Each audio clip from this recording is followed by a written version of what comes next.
everyone, and welcome to the little podcast thing. Here, it's me, the Cup Man, with shit, I always forget your name.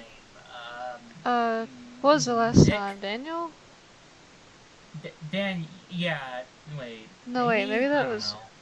someone else's name last time. I don't know. Mm, Let me look what at the is your script. name, just so I can remind myself? Jefferson? No. Whoa, did you hear that? I think somebody got shot. Mac.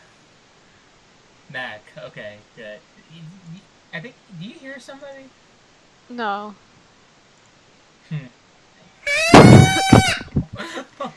Okay, I think I heard it that time.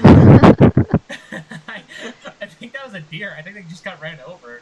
I don't want to be too surprising over here. There's a lot of deers. Why don't you introduce yourself, Mystery Man? Hello. My name is Robbie, or if you know by my little silly YouTuber name, TheGamingSnallygaster. No way. I don't know who that is. Yeah, I don't even know who I am. Did we record a video with him?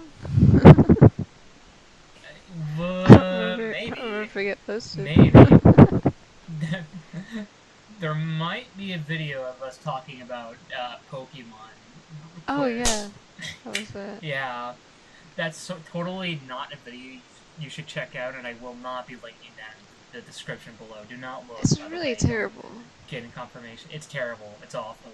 And it smells bad. I totally wasn't the It best has part. 4D smell-o-vision. Welcome back to the podcast, guys.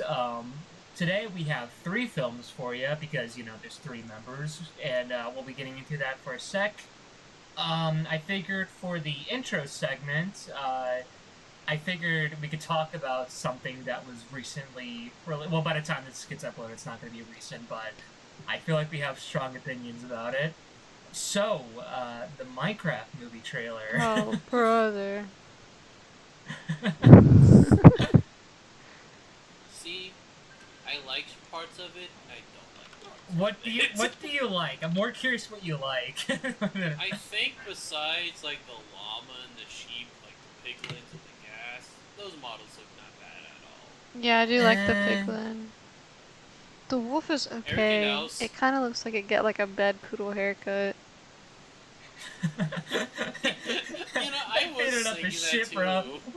Like if some like rich person took their poodle to the groomers and was like, all right, can you like? They did do what? They took him to the what now?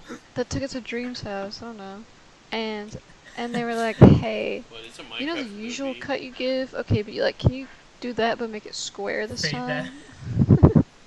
Can you fade up my dog? Can you fade up my dog in a square? So it doesn't even fade. I'm not too big on how the models look because I don't think you should try to make Minecraft the game more detailed overall. I think that you pixels, can in a good way, but not like that. Also, the whole movie is just characters walking around a green screen, so that's fun. It's Jumanji. Okay, but like the new plot. Jumanji sucks. I haven't watched the old one. But you know what movie is the best out of that type of movie? Zathura.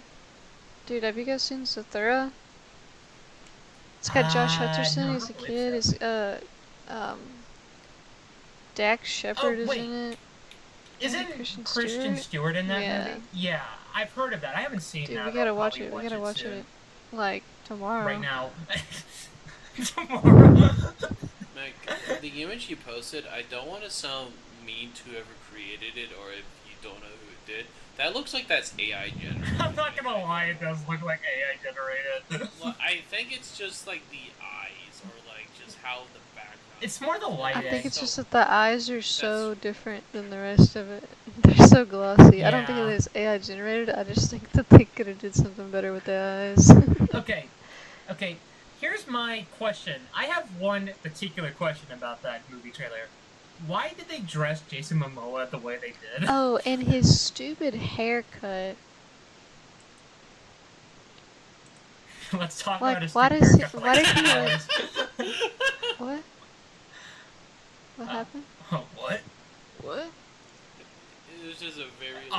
very like, long. his stupid haircut. Yeah. Okay, I thought I had like Yeah. an audio issue. Oh. His haircut, like it looks like. This is what Hermione Granger's hair should have looked like in the Harry Potter movies.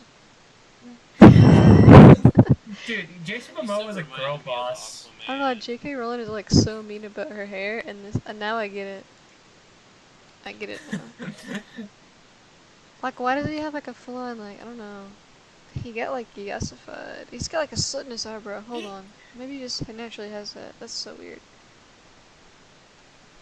I heard somebody say that he looks like they give him clothes that were too small for him. And I can see it. Yeah. I can see it. Oh, no. I think he cut out. Oh, I see it. Yeah. It looks like they. Someone said that it looks like they gave him clothes that were too small for him. Yeah. Yeah. Also, Yeah, 'cause, like, can I just say straight up, whoever was the fucking costume designer for this movie, did you even like try for like Jack Black? It's just him and like a t-shirt. It's not even a that's, like, t-shirt. It's a V-neck sweater, but he has like a matching blue shirt underneath it. that He's just trying to rebel. He's trying to like be Steve, but it's like the most. But like, Steve basic, has a like, V-neck Steve. though, and they didn't give it to him all the way. It's like filled in. Hold on, here's a close-up picture, so you can really see. 'Cause I noticed that, and I was like, "That's just not right." yeah, I don't know why they did put the least amount of effort with that. Also, We got robbed of his I chest mean- hair. they made him shave it off. No, we can't see it. It's covered up. They still made him shave it off. Tenacious D died for this. What the fuck is that image? I just thought it was. I thought the creeper looked really good in this one. I don't like that creeper. I don't know. I was saying it looked good. I think I would. I didn't say it looks good. Yeah. I said. Oh wait, maybe I did, but I wasn't being serious. That's legit what he just said. It Yeah, looked dementia. good. Legit, that creeper picture. He has like a butt on his fucking like chest. Or Yeah, it's called boobs. You ever heard of them? Yeah, Robbie. So you shit out of them, huh? Yeah. Oh, you shit out of those, Mac? Kinda. What? What? Man, I love the What do you Minecraft mean, movie. I don't know. This is a really interesting start. I to love this. Minecraft so much, guys. You have no idea. I love Minecraft so much. I'm gonna become a Minecraft. No, YouTuber. no, No, don't do that. No. For the love of God, If anyone, if anyone in your friend group says they want to become a Minecraft Kill them. YouTuber, put them on a list. don't. Yeah, Yeah. I'm gonna put them in a manifesto. Before you leave me for someone born in like 2012. Holy shit. But looking at that trailer, I was just like astonished for how like terrible it all looks. Nothing looks like it belongs in any scene whatsoever. And we didn't even Like get to. everything feels fake. No, go ahead. We didn't even get to see Jennifer Coolidge. I'm pretty Yeah, sure she can be a dude, villager though. Like she's definitely. She's such a great actress, and you're not even gonna show her Yeah. whatsoever. Dude, I bet she's Legally watching the. I Blonde? bet she watched the Minecraft trailer and she said that makes me want a hot dog real bad. When she saw the sheep and then she looks realized at that Jason they're Momoa. not made of hot. Oh. Ooh. She looks at Jason Momoa. You look like the 4th of July. Yeah. Oh boy, I was just curious, and I went back to look at the Wonder Brothers picture when they posted the Minecraft movie trailer. It's at 1.5 million dislikes right now. More. Wow. How many likes? 654. That's Okay. sad. Okay, wow. Wait, Steve That's too little. Carell? There's no way Steve Carell is in it. He's gonna be a villager. He's You gonna be already the know he's gonna be a villain. villager. No, wait. Villager News. They're gonna make a reference to Villager News, and he's the news villager. But that's not official. That's a fan I know, I said they're gonna well, make actually- a reference. Have you heard of a reference? It's epic and it's awesome. What did you say? Just explained a reference to you in the most like mean way watching Deadpool and Wolverine, and you were told that you liked it. That's what I was going for. I was going for like Redditor, you know, because it's funny. I've been watching too much Josh on YouTube. Too much Reddit. Too much Deadpool Wolverine. I've seen that movie 50 times. It's like your first. Oh, wait, there's a movie called It's Dog my Man 20th coming watch. out 2025. Dog What? Man. Oh,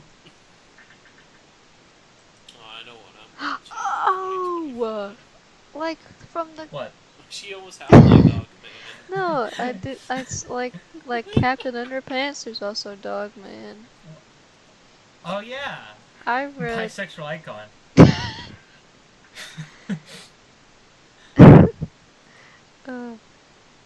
He's also. I also remember reading Diaper Baby.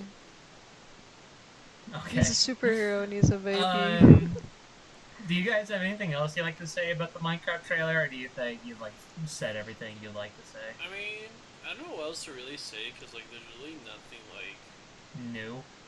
suspense. I don't even know what's the word I'm trying to say, but like anything to really go off about, it's kind of just like, guys, look at the visuals. It looks like Look shit. at I love it. It's so great. I love it so much. Calm down, dude. Dude, I love the visuals so much. I found a great article. Minecraft director wants to No. avoid an ugly Sonic situation, and I'm sure that its animators do too. And then there's a quote Dude. from the director. Honestly, I just can't hot take. disappoint the 10-year-olds. They're gonna murder us. Okay. That's not, honestly hot take. um, I think Ugly Sonic is more appealing than the Minecraft movie trailer, because at least it was just like one bad-looking CGI character, not the entire fucking visuals that look like vomit. Yeah, because like I see Ugly Sonic and I'm like, this guy loves giving gifts on Reddit. He loves giving awards He on loves. Reddit. And I see No way. Jason Momoa I Minecraft, vomit. and his character doesn't know what a upvote is. Why is He this doesn't an know what what OD is is this calls- analogy? He's from the 80s, but he calls Twitter X, you know? I don't know. Ew.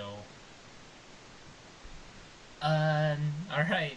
That's enough about Should probably get what to the soy- actual movies. No, let's talk about No. it for the next 2 hours, and then like talk for like 1 minute about every So movie. like, what have we Uh, watched recently that's not for the podcast?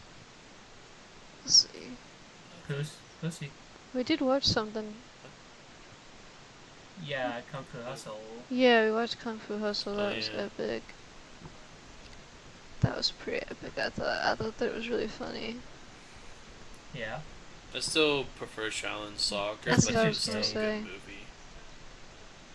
say. movie. Shaolin Soccer had a lot more fucking crazy, fun, comedic moments, at least in my opinion. Yeah. But Kung Fu Hustle was pretty funny. It had a good story. I liked it. I watched The Forge in theaters, Yeah. and it was pretty good. I got one ad for it, and my nana really wanted to watch it because it's a Christian movie. But I got this one ad for it, and I was like, "Oh, this is gonna suck so bad." Because it was like the mom in the kitchen. She like called in her son that's like 19, and she's like, "I'm so tired of this. You didn't do the laundry or anything. You're 19 and you don't have a job and you're not gonna go to college. All you do is sit around and play video games." And I was like, "Oh, this is gonna suck." But it was actually pretty good. That was the only boomer moment in the movie, really. I'm allergic to that. Why don't we get into some other movies? Maybe the ones that we watched for this silly Oh, little why would we episode. do that? I'm I don't kidding. know, like maybe. I want to talk about the entire series of Star Wars. That's why you guys told me to get I on. haven't seen No, the Star Wars don't movies. shut the fuck up, please. I don't want to hear you, Soy Jack. Alright, episode 1. I'm gonna have to fix that If I'm movie. loud, you can't talk.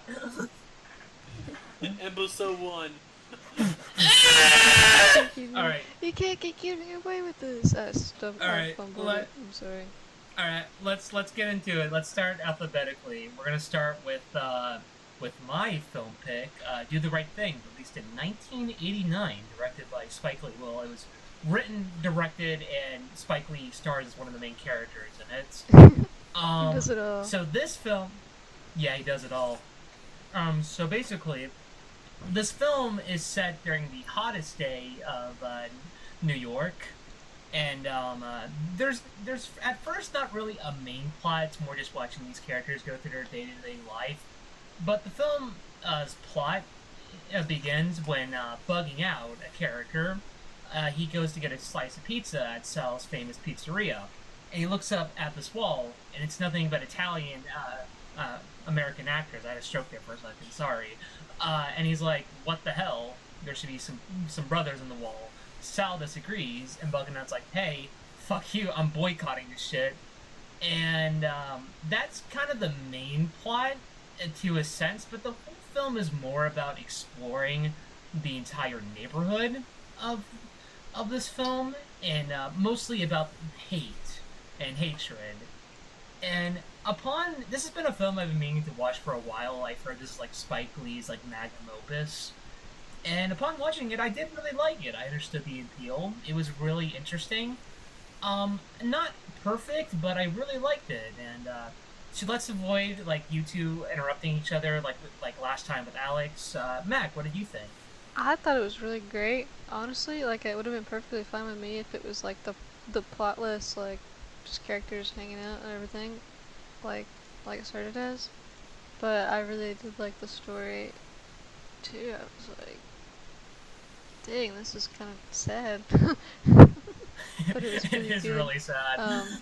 I saw Robbie, what did you think? I saw Giancarlo Esposito's name in the opening, and then I spent the whole movie looking for him. And then after, I was like, I don't remember seeing him, so I looked it up. He was bugging out. Yeah, he was bugging out, dude. He was bugging out. He just looked like, he looked so different. I don't know. Yeah, it's because he was a lot younger back then. Alright. Now, Robbie, what did you think? You're doing me again! God, dude. Sorry. These teeth kicking in. Anyways, I really did like the movie. It's definitely very, kind of, I guess, interesting how it slowly evolved over the time since you're at first just watching, like you said, these characters just doing their day-to-day lives with, I don't know if I would say there's Mookie? Yeah, like, I would say he's like a main character, but he's also like not 100%. He's the one we follow the most throughout the story. Yeah, I guess that's what I'm trying to say. And like him just pretty much working his job and being a terrible father. He has, yeah, that too. And then you get to see these other characters and like where they're all at, and then it's slowly, surely you're like, oh, I like these characters and stuff, just getting used to it. And then the ending, ooh. Yeah. Dear God. We'll get into that into a further discussion, but that was like a 180. I was like, oh, I thought this was gonna be a silly, goofy. yeah. It's movie. listed as comedy drama, and I don't think that is really accurate. It has funny moments, but I'd say it's mostly. I was gonna say it has really funny moments. I guess to begin the spoiler-free discussion, I guess let's talk about one of the biggest things people talk about with this film: the overall aesthetic and the look of the film. Oh man, perfect. Yeah, it is really damn good looking. There's Go ahead. It's just like really nothing to really just complain about in general. It's just like, even for the time that this movie was filmed and whatnot, it still really holds up pretty It inevitably holds up really well. Like, there's nothing about it that's dated, fortunately. What was the year of this movie? 1989. I'm also 18, I'm at 80. Wow. Yeah, 1889. This was really advanced for the time. God damn. Dude, I think if you showed somebody like the 18th century this, I think they would actually like blow up, like their head would explode. They'd be like, we gotta kill these guys. But Ernest R. Some good comments. Ernest R. Dickerson's cinematography here is That's what I downright was gonna say, man. mind-blowing. It's so good. Even, Yeah. dude, there's like a few scenes where characters of a few different races are all just like saying racist stuff at each other, and it's like, then they shouldn't be saying that, but it was such a great scene because the camera angles are so good. Yeah, like the film is very exaggerated with the camera angles, but I it love works it, to its film's favor. exaggerated camera angles. I love it. Yeah, it's really great looking here. I truly believe that the Academy truly cared about like the best shot films of the year. I think Ernest R. Dickerson would have made like history as the first black man to win best cinematography. Because I actually looked it up because I was mostly curious. There's not been a single black person that's won best cinematography at the Oscars. I just thought that was interesting. Wow. The Oscars need to watch more movies. Yeah, actually, this film got nominated for 2 Oscars. Danny Alio got nominated for Best Supporting Actor, and the film got a Best Original Screenplay nomination, neither of which have won. But besides that, basically nothing. It was practically ignored. But yeah, I think if they truly cared, I think the film would have easily gotten like a Best Cinematography Oscar. It's so...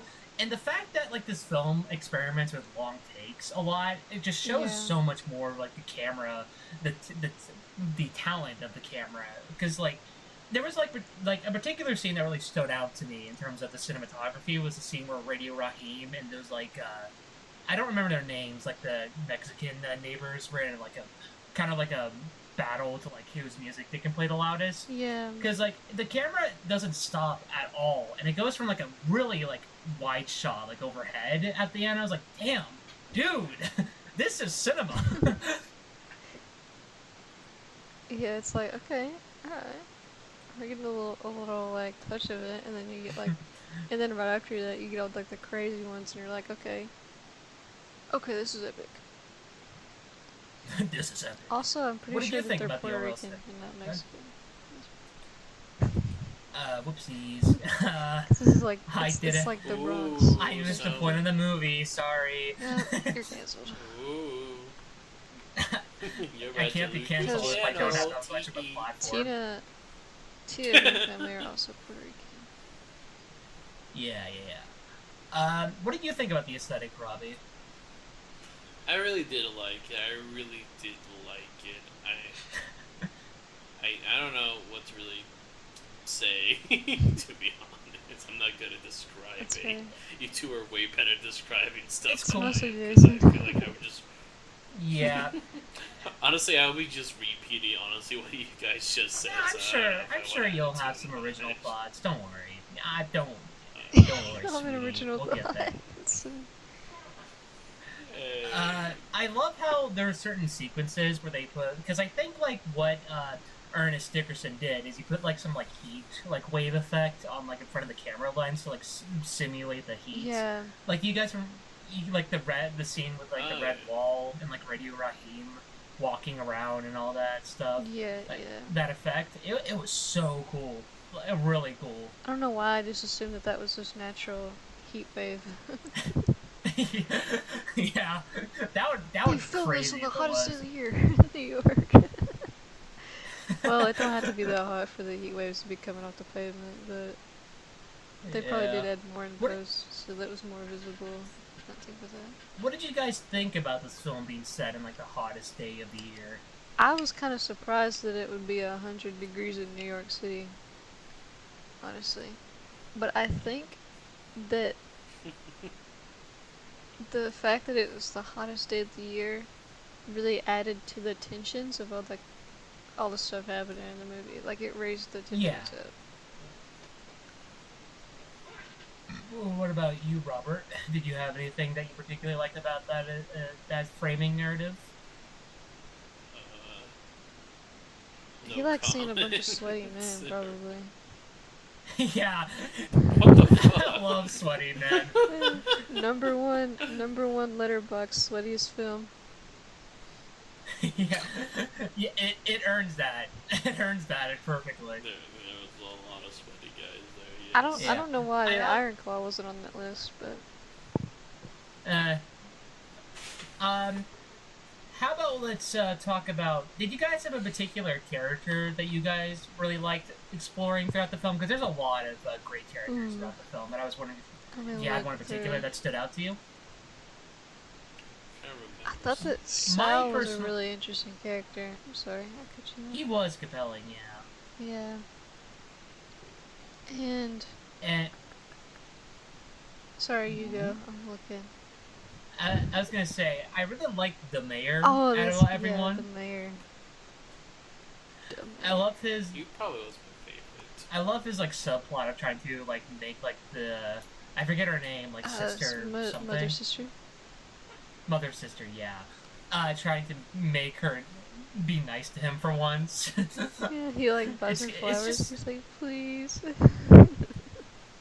I do gotta say, little somewhat off track, kind of. I really did like all the nicknames all the characters had. They were really fun. My favorite was Sweet Dick Willie for sure. Sweet Dick Willie.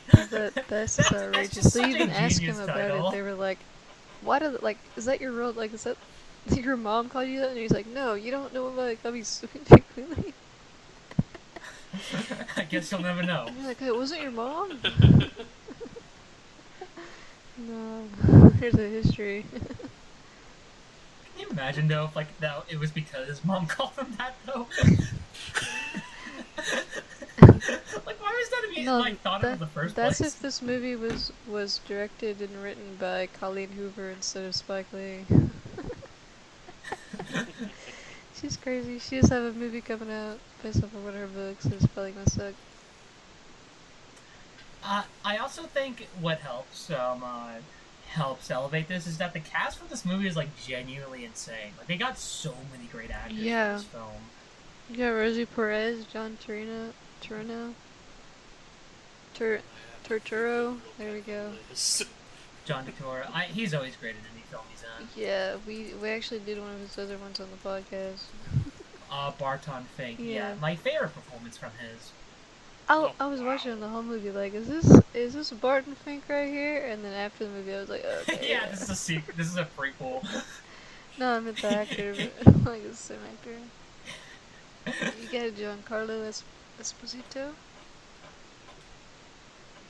Yeah, and it helps that I just probably already said this. All the performances are incredible. Honestly, you could have nominated like the entire cast for like acting nominations, and it would have been justified. Yeah. Also, I like how exaggerated the characters are. Yeah, I get what you mean. It's like, I don't know, each one has like something that's like their thing, you know? Like, Pino's racist, Pino? Yeah, that's... And then like, Bugging Out is like, really wants to boycott. Radio Raheem is Radio Raheem, you know? He's got the radio. He's just chill as hell. Mookie is a bad worker. It's like his whole thing. Yeah. I saw someone on Reddit was like, Saw was like really terrible to Mookie. He was like saying that he was like a bad worker and all that, and then he was like a really lazy worker. It's like, everybody's like, did you watch the movie? He was a bad worker. 2 hours to live on one pizza, bro. Like, dude, that's just on called the a same grind. block. That should have been 5 or 10 minutes. He's like, I think I'm gonna go have sex now. I'm go big.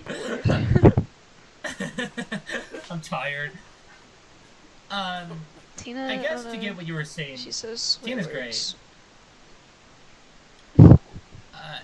I guess to get earlier what Robbie was saying about the names, I guess we can get into like Spike Lee's direction and writing overall. What did you guys think of that? I thought it was great. I thought it was really good. Robert? I thought it was good too. Nice. I think everyone always points out the scene where everyone's just saying like racial stereotypes. Yeah, I mentioned when that in terms of like earlier. Spike Lee's It's writing. it's crazy. Yeah. The camera angles. Yeah, the film breaks the like, fourth wall a fair amount. It's like zoom in shots happening, and you're like, okay. Yeah. I really love how how dialogue is written in this film. It Yeah. feels like very natural. Yeah, it feels like real. And not just like, this is my script. This is my Because some script. movies feel like that. But this is like, okay, how much of this is improv? Oh, actually, fun fact about the script: it took Spike Lee only 2 weeks to write the entirety of it, Dang, okay, pop off. Wow. which is insane, considering how like well written everything is. He's just a good writer, bro. Maybe. Oh no! I don't know. I don't know. Actually, I'm also thinking about it too, because Spike Lee, he got an Oscar nomination for this film, and also for a later film he did, BlacKkKlansman. Both I've heard that's films, yeah, and the film that won Best Picture in both those Oscars also both had to do with like a road trip movie about racism. Now that I'm thinking about it, that won Best Picture. Okay. That's just really funny. Because Driving Miss Daisy won Best Picture that year, and later on, BlacKkKlansman lost to Green Book, everyone's favorite. Dang. I feel like I didn't watch either of them, but I feel like Klansman probably had more to it than Green Book. Probably. I also like how I'm trying to think of something particular with directing that I really like. I'm trying to there's something about it. Well, I mentioned the long takes. I really like how Spike Lee experimented with long takes a lot. Yeah, there's a lot of long takes, a lot of zooms and like reverse zooms. I guess zooms and zooms out, zoom outs. The coloring is really great. Oh, dude, the coloring in this shit is so beautiful. It really... There's some like primary colors in a lot of it. Yeah, except orange, yellow. Yeah, except for the pizzeria, but the pizzeria is pretty colorful. It managed to make the night scenes beautiful looking too. Like, I don't know how you do that. Yeah. Even that weird scene with the ice cubes. Yeah, we'll get into that. That was very uncomfortable to watch, I'll be honest. What is there something you particularly want to mention about this film, Robbie? While we're in the spoiler-free discussion. I guess not really, because I don't think I can really say anything without feeling like it'll be a spoiler. So fair. I feel like What about you, Mac? I've said a lot that's been spoiler free. There's a lot of good character dynamics. I liked it. Say spoiler right now. It's not really. Yeah, dude, pussy. The movie isn't really split into like different storylines, but it kind of is. Yeah, I get that. It's like you have the shots of the old guys outside. You know, it's ridiculous. I remembered. I remember. What is it? You remembered. I remember one thing I really liked about Spike Lee's directing in this. I really love how he managed to make good film and at its whole really feel like you're in the neighborhood aesthetic. Like there's so many times where you see like main characters in the background during certain scenes. Like I'm thinking about that scene where the mayor saves the kid from getting run over by the car. Yeah, and in the background you can just see Bugging Out in the background. Like, man, I wonder what he's doing. Bugging Out. Yeah. And I just want to mention a few other things, and then I'll let us get into the spoilers. They're both of them. Some of them are a bit minor. One thing I will mention, and this is actually the film debut of the actor Martin Lawrence, who later on went to go play Boog in Open Season. So you can say that Do the Right Thing planted the seasons for Open Season. Like in the first Open Season? Because it's a different voice actor for every movie. Yeah, the first one. That's big. That's huge. I love the music in this movie. Oh yeah, it's really good. I love the main song, "Fight the Power" that plays a lot. I was just about to say that. The opening was also really fun with it yeah. as well. Yeah, how many movies can you say that open with like one of the characters just dancing to a song? Well, something in the 80s, so. Yeah. I will mention a fun fact. So the Obama saw this, like Barack and Michelle Obama saw this as a date movie. Oh, that's Whoa. hot. That's cute. I like that. Originally they were gonna go see forgive him for Hey what- Came Back, for what he did. Driving Miss Daisy, but they saw Do the Right Thing instead. Daisy, No way. who let her drive? All right, so and the one other thing I'll mention is like my only real flaw with the film, because this is not a spoiler thing; it's just more like a general thing. I find the film can occasionally feel a bit too slow, because of how the film is. You know, a lot of it feels a bit slice of life about this. So certain sequences just kind of felt a bit. I don't know if filler is the right word, just more like a bit too stretched out. Like you guys were earlier mentioning the Ice Cube scene. I will admit that scene felt really stretched out and unnecessary. I feel like that could have saved the movie like what 5 minutes or so. Yeah. But for the most so part, that- or like besides that scene, I think that I like the slice of life. Yeah. The thing with slice of life like that whole genre, when it is like done well, it's pretty damn good. I think they Yeah. did really well with Yeah. And besides that, I don't have much else to say about spoiler-free discussion. So, I guess just to get it in the way, hey, you listening to the podcast, yeah, you. I'm pointing to you. I am pointing behind you. Closet. I'm in a closet on the walls. Now that I got your attention, we will be spoiling the shit out of Do the Right Thing now. So if you haven't seen this movie, be forewarned, because the spoiler discussion, there's some crazy shit that happens in it, so I do not wish for this to be how you get spoiled from it. Skip to this timeline Yeah. right now. Besides that, 3, 2, 1, spoilers. Go ahead. I know you guys want to mention it. Go ahead. All right. I was being quiet for the jokes. I was curious to see if Mag wanted to. No, I Damn. was She didn't say. confused. I'm always confused. Let's talk about the final act of the movie. Oh, okay, that's what we were talking Yeah. about. Okay, I was like, I don't know what. I was like, we were Well, I talking think about the that's ice what The you cream most thing. impactful thing of Oh yeah. So, that was a holy shit scene, honestly. Oh my god. what particular scene? Like the entirety of the final act, or was it like one scene that really like made you like your jaw drop? I wouldn't say it's one scene. It was just like a roller coaster. Like Yeah. the build up of it, and then I'm trying to remember his name. The death of Radio Raheem. Raheem. Radio.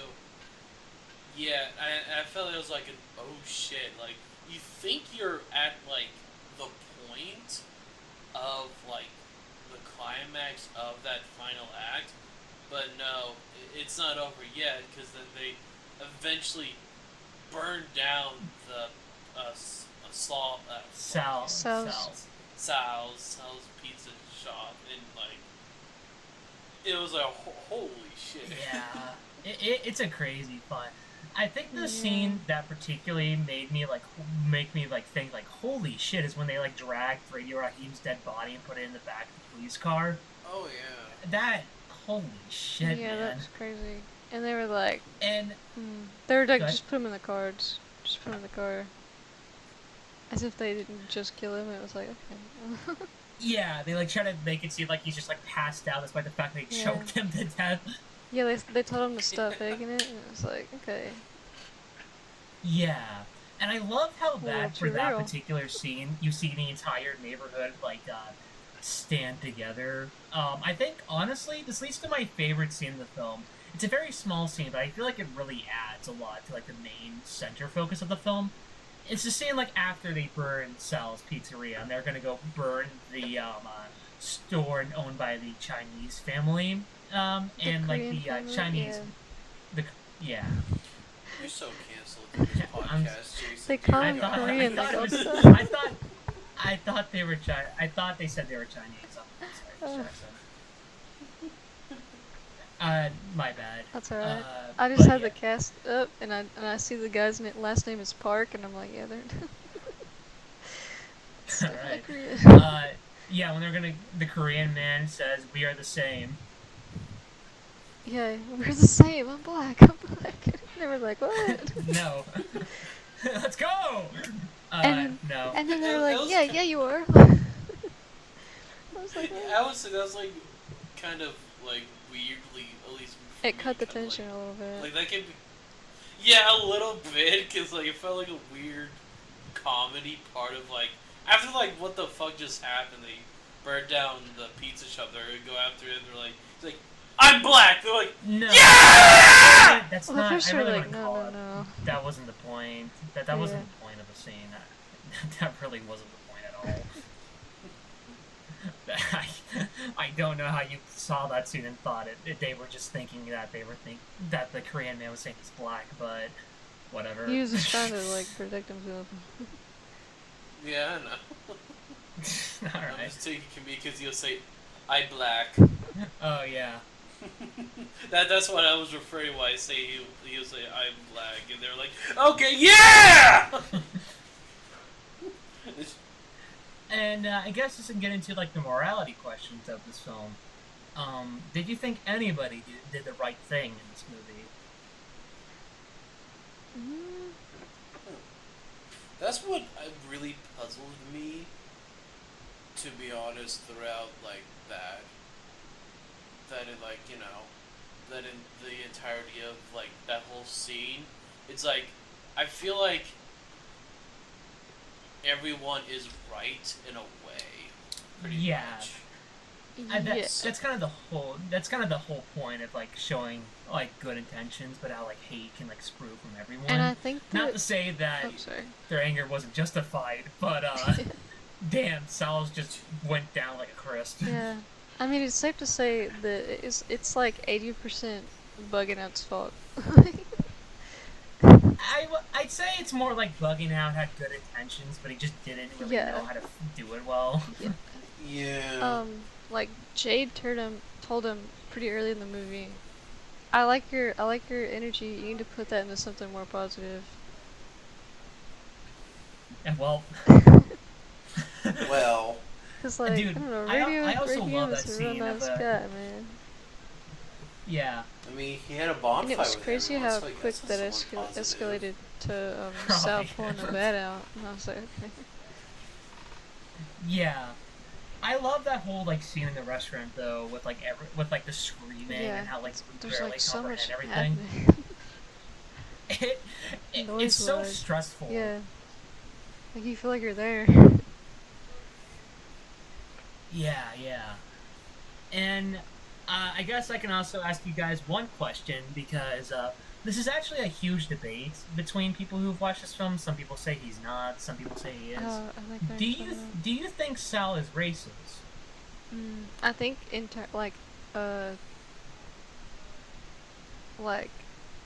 what's the right word for it? Like unintentionally? I can't think of the word. Internalize? No. That's when you are racist towards yourself. I don't know. I think that he is like low key. I'd say it's not. It's like low key, but when it gets exposed, it's high key. Yeah. Like it's he doesn't like think he is, but he is. Like, you know.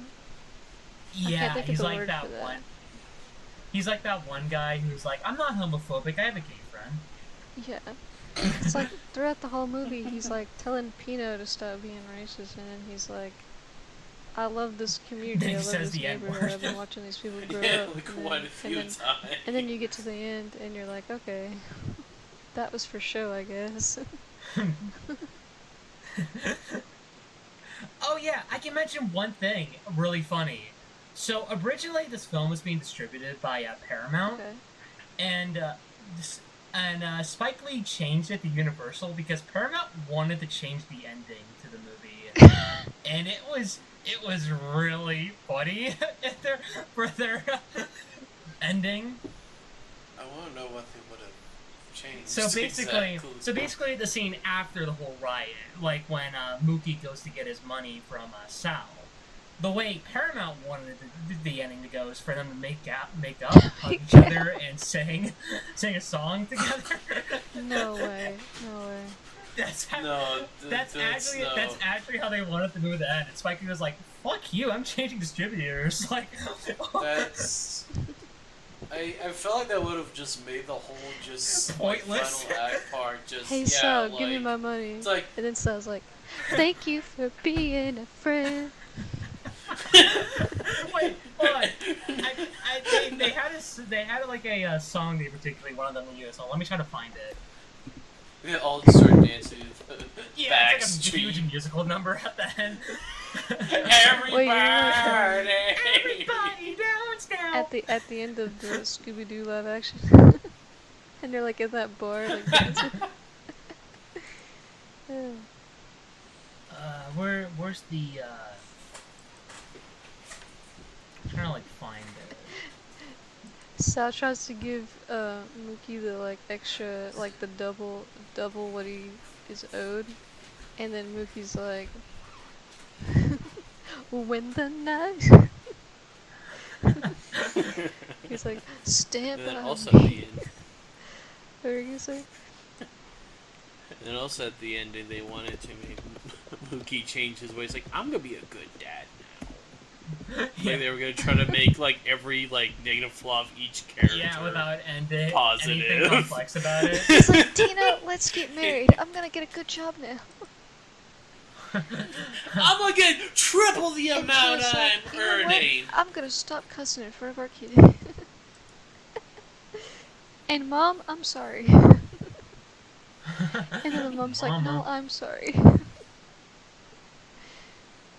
And then Pino's like, Mookie, I'm sorry that I said all those bad things to you.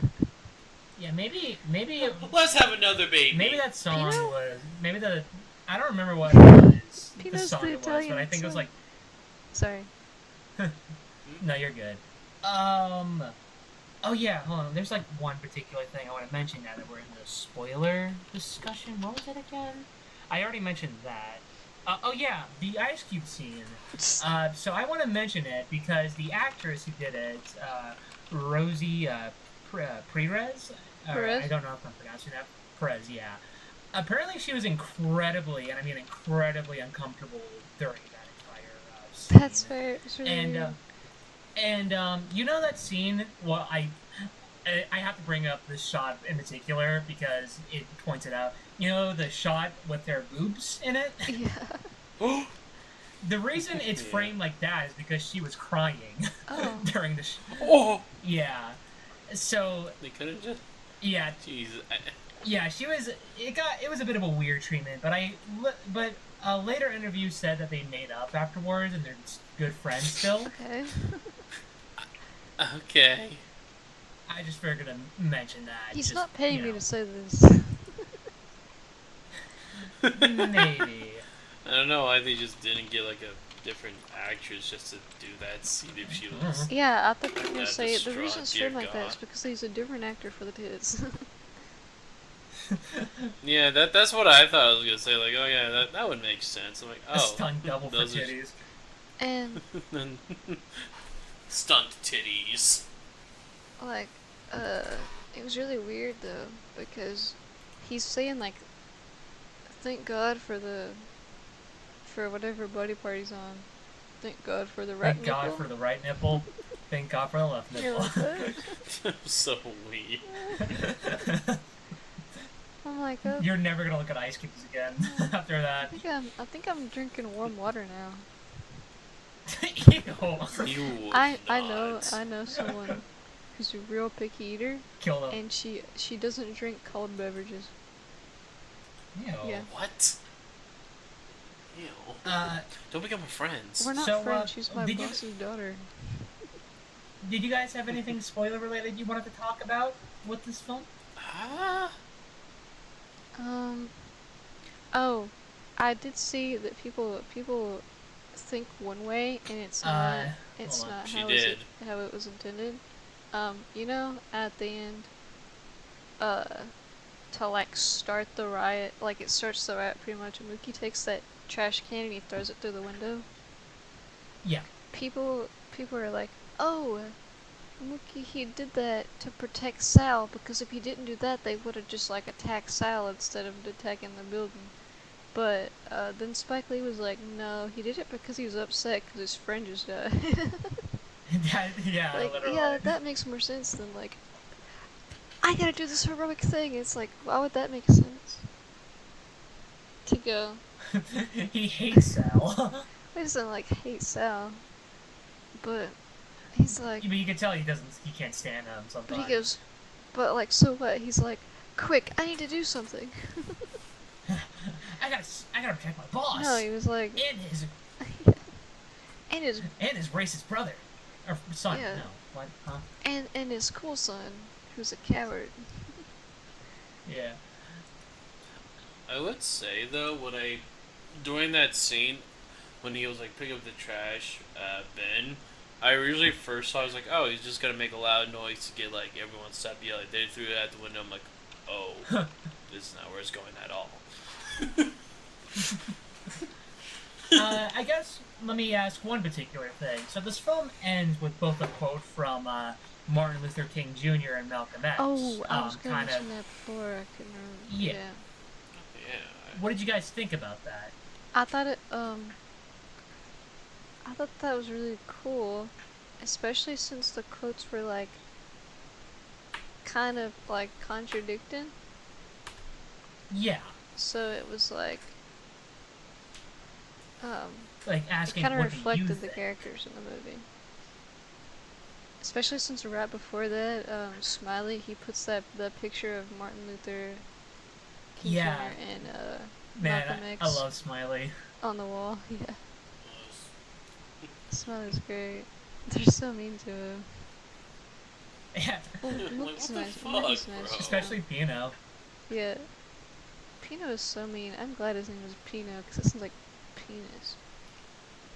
Got him.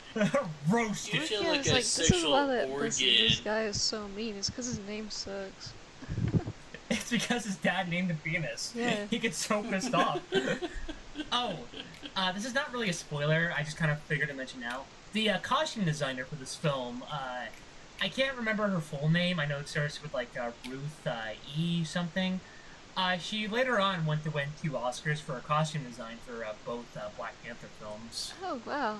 Oh, that's cool. The costumes were really great. I like that shirt Mookie wears. Oh, the, yeah. like, the Sal's Pizza shirt. Yeah. I kind of want that, Loki. I kind of want that as a shirt. Yeah.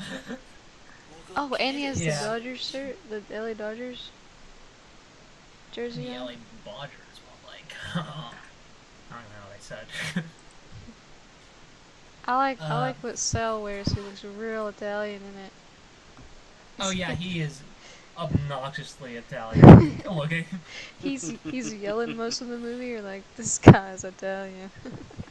I love that scene where he's yelling at Radio Rocky to like turn off the music, and he's just like 2 slices. 2 slices. Turn off the music. Also, Extra cheese. the way Radio Raheem, or I guess I could say Bill Nunn, because it's more like a Bill Nunn's performance. Yeah. I love the way he pronounces mozzarella. Mozzarella. I'm gonna start saying that from now on. Can I get some mozzarella sticks? And then Go to like an actual like pizza shop. Can I get some extra mozzarella? And you're like, hey, what the fuck are you saying, man? and then Pino was like, this neighborhood is crazy. It's mozzarella. He used to say that movie. Funny movie. Let me ask one last big question. So this whole film started with like being bugged out by the pictures on the wall. Do you think his actions are justified of him getting mad at that in the first place? Do you think Sal has like a right to put whatever he wants in his own business, or do you think bugging out has a point? I'm like curious what you think. Okay, so like it's the Wall of Fame for like famous people that have been there. And I feel like maybe if there was some context of like, hey, I don't know. It's some, like, I don't know. Michael Jackson was in here last weekend. Why isn't his picture on the wall? No way! Then like I'd be like, okay. Yeah, that's a little weird. Why isn't Michael Jackson on the wall when he's famous and he's been here? But it was just like, here's our wall of fame. They're all Italian people at the pizza place. Yeah. But I get it. I think they should have Smiley on the wall. Hell yeah. I would love Smiley on the wall. Yeah, I definitely think he took it too far. It should have been just like a little disagreement. Yeah, I definitely see where you're coming from. What did you think, Robert? Alternate storyline where Paramount Plus said, or Paramount said, I don't know, this is a little much, and then Bugging Out, it's like a buddy comedy where Bugging Out and Radio Raheem go and look for famous black people to go to the pizza place.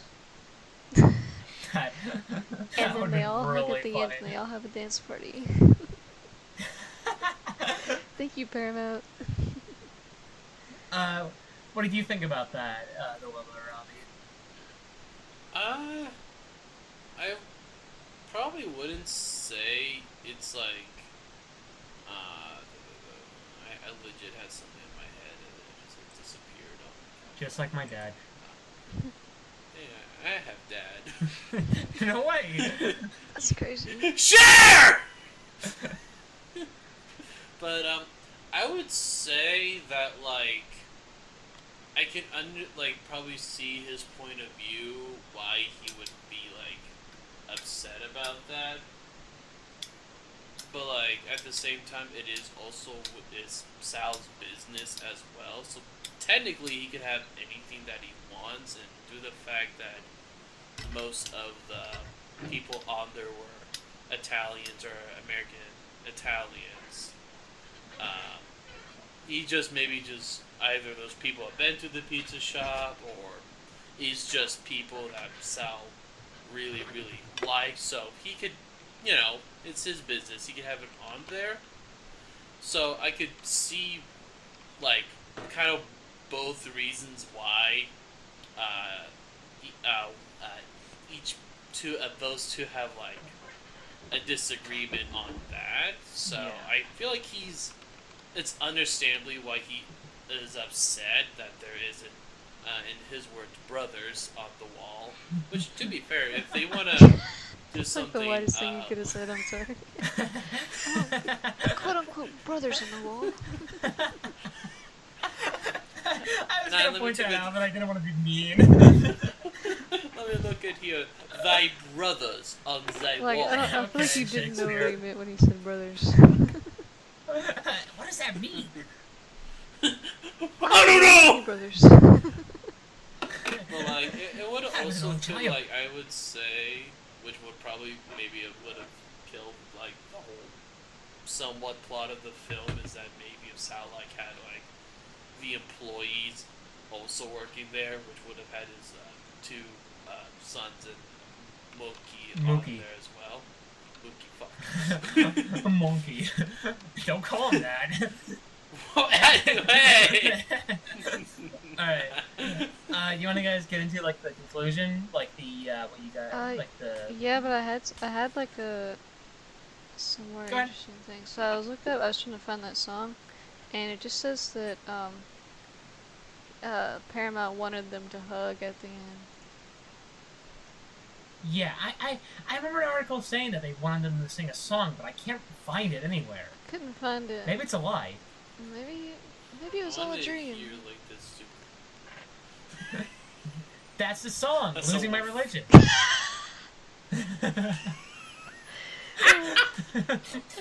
you imagine? All the That's- characters come out That's and they're me playing. in the corner.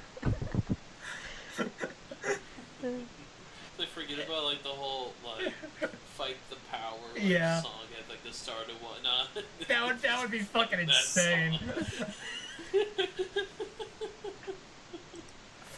Yeah, I had some alright. interesting things. In 2019, Brooklyn celebrated the 30th anniversary of the movie by painting a mural on a wall. Okay. Or, well, somebody painted it. Not the entire city of Brooklyn. But it looks really cool. Nice. It's got the the movie thing. I'll take a screenshot of this. It's got Mookie. It's got Radio Raheem with his Of course. love and hate rings. Pretty cool. That looks cool. Yeah. But there's wow, also that's something. epic. Yeah, it looks really cool. I was like, whoa. Kind of caught me off track of what I was looking for. What were we gonna say? There's this wall in the movie that they walk past a few times. I know whenever Mookie pulls what is her name? His sister out of the pizza shop that talked to The her. pizzeria. There's this wall that says Tawana told the truth, and that's like almost an Easter egg, but that sounds really rhetoric compared to what it is. But apparently that was there because there was a woman named Tawana, a young woman named Tawana who was like, she said that she got kidnapped and raped by like 4 white dudes, and then the cops were like, I don't know. Forget about it. Yeah, they were like, where's the evidence? She's like, I was gone for 4 days, bro. So they put that. Yeah, you as, think I like, just went on vacation? Yeah. Go lost. Yeah, so they put that in the movie as like a Easter egg, like not Easter egg, That's cool. in like reference to it. Yeah. Anything else? I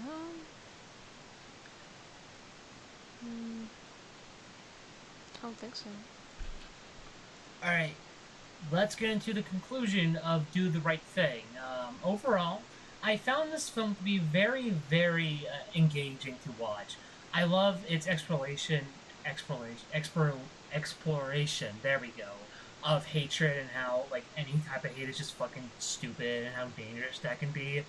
And the characters are all great, the performances are phenomenal, the cinematography is mind-blowing, the writing is great, pretty much most everything about it is great. Besides a few things here and there that hinder it, but not by much. Really great stuff. I recommend it to anybody. Anything you guys like to say about it? I thought it was pretty solid all around. Like, I don't know. There's a lot of great things about it, I think. We've already talked about it before, the cinematography, the like coloration of the movie, it's all so good. Yeah. Characters. You, Robbie? I gotta say, very entertaining movie, No, it's especially not. at the start. Well, I love the end. It's so entertaining. Yeah.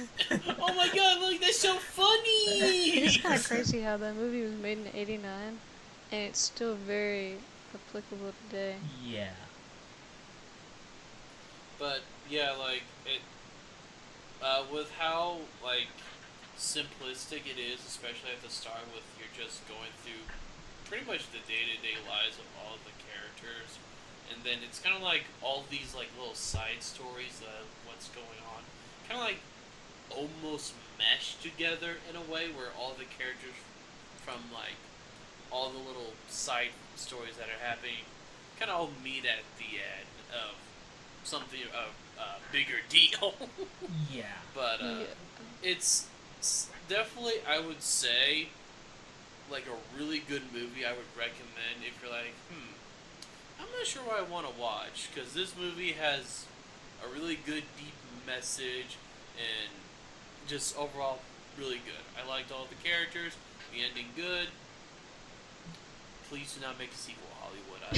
There's no way in hell they would. I think they'd have to They would miss the point so Spike much. Lee first. Listen, Hollywood can dig up an IP and be like, I would give this film a high 8 out of 10, closer to a 9. Yeah, I think I'd also give it a 9. I would give it an 8 out of 10. All right. Now that we got a baby movie out the way, let's talk about the big masterpiece of today's discussion, Frogman. Robbie, why don't you take the show for this? This was your pick after all. Yeah, give us like an overview Alright, of the movie. so I guess before we talk about a movie, I guess I'll do a brief explanation of the Frogman himself. So Ooh. Frogman was a cryptid that was, I believe, sighted in the 1970s in Loveland, Ohio. It was about a 4-foot tall, like, humanoid frog being that was pretty much reported. Thing is, the first sightings like very inconsistent of who it was, because some say it's like a college student that was driving by and saw it. Some said it was a businessman. I'm not really sure what's the original, but anyways. Frogman in an office building. But yeah, they saw this creature going up like a car railing, and they're like, "Oh my god, what the fuck is that?" And then obviously reported the incident of the Frogman to the police, and then there was like an investigation. It was also during the time where like monsters was like the main thing in just every single news article. Like I'm pretty sure like anywhere in America, any town has like some kind of beast that was quote unquote recorded or like allegedly cited. Which interesting. There was a interesting I would not say recent. This is 2016 update of the Frogman, which is probably what the Frogman was actually as. So I'm not sure because once again, the information I found with it is not right because it says it's like a second officer, but it also says it's the same officer that first saw the Frogman, quote unquote, and he actually shot and killed it. But the Frogman that they allegedly shot was a boy iguana that was tailless. An iguana without Jeez, tail is a 4-foot frogman? That's what I was wondering. Iguanas are like half a foot tall. I think he actually might be schizophrenic. Like, I don't think that Well, causes they're a half a gun. foot. They're like a little less than a foot tall. Yeah, because like that's what I was thinking. Well, here's the thing. I actually did a little bit of research because I looked up like some size of iguanas of like. Now I don't know if this is accurate at all, but there's some iguanas that are in Ohio that are almost 6 feet long. So I'm like, I guess it's somewhat possible of an iguana without a tail to be that big, but like maybe not 4 feet. But yeah, that's just pretty much the Frogman in a nutshell. You know, like most cryptids, it's not real, but it's still a fun thing to think about. Anyways, let's move on to the movie part. Yeah. Which I'm gonna butcher I legitimately remember one of the characters' names. That's just because I have a bad memory, so it's not movie fault. But Dallas, which I believe he's our main character. So I guess to somewhat summarize the first part without like just deep spoils. Yeah, just a brief plot summary that doesn't really get into spoilery stuff. Pretty much, him and his family, and this is also a found footage film. So Yay. It's him with a camera. They're just pretty much filming their time in Loveland, Ohio, and then during the time, I believe him and his sister were like, I don't. Here's the thing. It's not the movie, again, the movie's fault. It's just also, Mac and I had a really hard time. Yeah, they went through hell. It's like 3 days to watch it.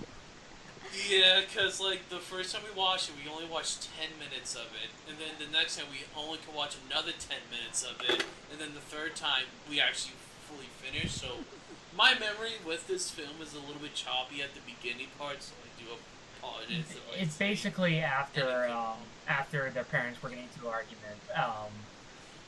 Dallas and his sister went outside just to dick around, I guess. I don't know. I kind of forgot why they're. Yeah, and then eventually, frog. Oh man! It's a frog. So then they see that, and that had caused Dallas to just kind of go crazy, pretty much his entire life, and he eventually got 2 other people with him, and they searched for the Frogman, and that's the best summary I can probably say without getting into some like the bizarre stuff that the movie has. Average frog in Ohio. Shut the fuck! I know you were waiting to say that the entire time. But the worst part is that because this fucking movie is in Ohio. There's so many good. I'm listening here, motherfuckers. If you say Ohio Riz or whatever down in the comments below, I will send Oh, Frogman there's very after you. Wow. Okay. Everyone type Ohio Riz in the comments just to piss off Rob. What did you think overall about the film, Robbie? Overall, it's kind of hard to say because I would say I liked many concepts they were trying to do with the film, but I don't think it was executed as properly as they could have been. Alright. At least the best I could say, because most of the concepts are like more spoiler endings. That's a pretty good analysis. I think overall this film was something that occasionally shows its charm every once in a while, but I found most of the film to be a bit frustrating to watch overall.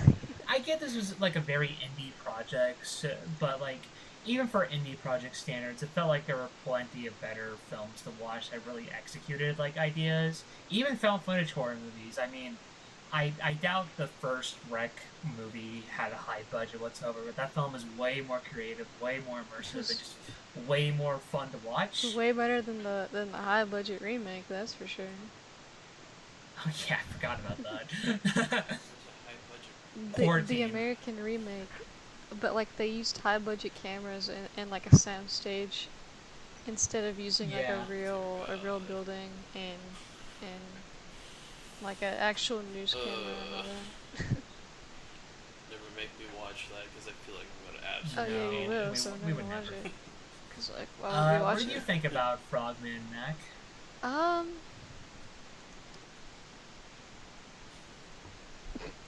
Yep. I don't know. The song's just really funny in my head. Oh no, she's thinking of a joke. Okay, so like, it was alright. I think there were good things about it, but it's not something that I would like watch again.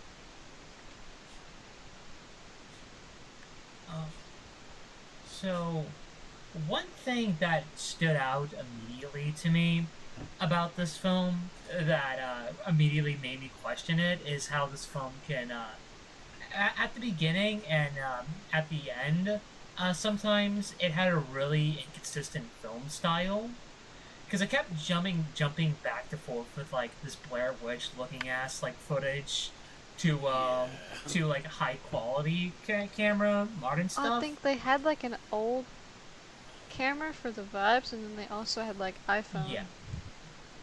Yeah. They And, like, mention it in the movie, but yeah, I don't know why it's not more consistent. I wish they would have just stuck with one or the other, because whenever it like cuts back to like the higher quality footage, it just feels really out of place. Like there's an entire segment at the beginning that pretty much sets up like Dallas, Scotty, and I forget the lady's name. I know it says like an A, like Amber or something. I think it was Amber. It sounds. Amy. That sounds like that's right. Amy. Okay. Fuck. That basically sets them up.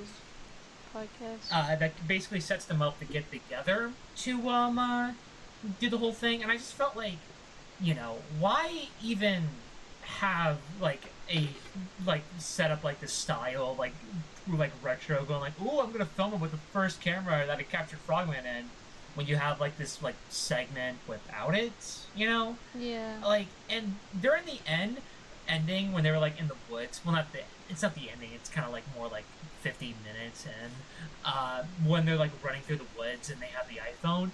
Whenever they cut to like the different style of that, it lasts for like 2 seconds, like every shot, and it's just like, what's even the point of having this different style if you're just gonna have it for like a few seconds? It just feels so like unnecessary. Like you could have just like established that Scotty brought his own camera along with that Dallas's camera, and it just would have worked better that way, personally.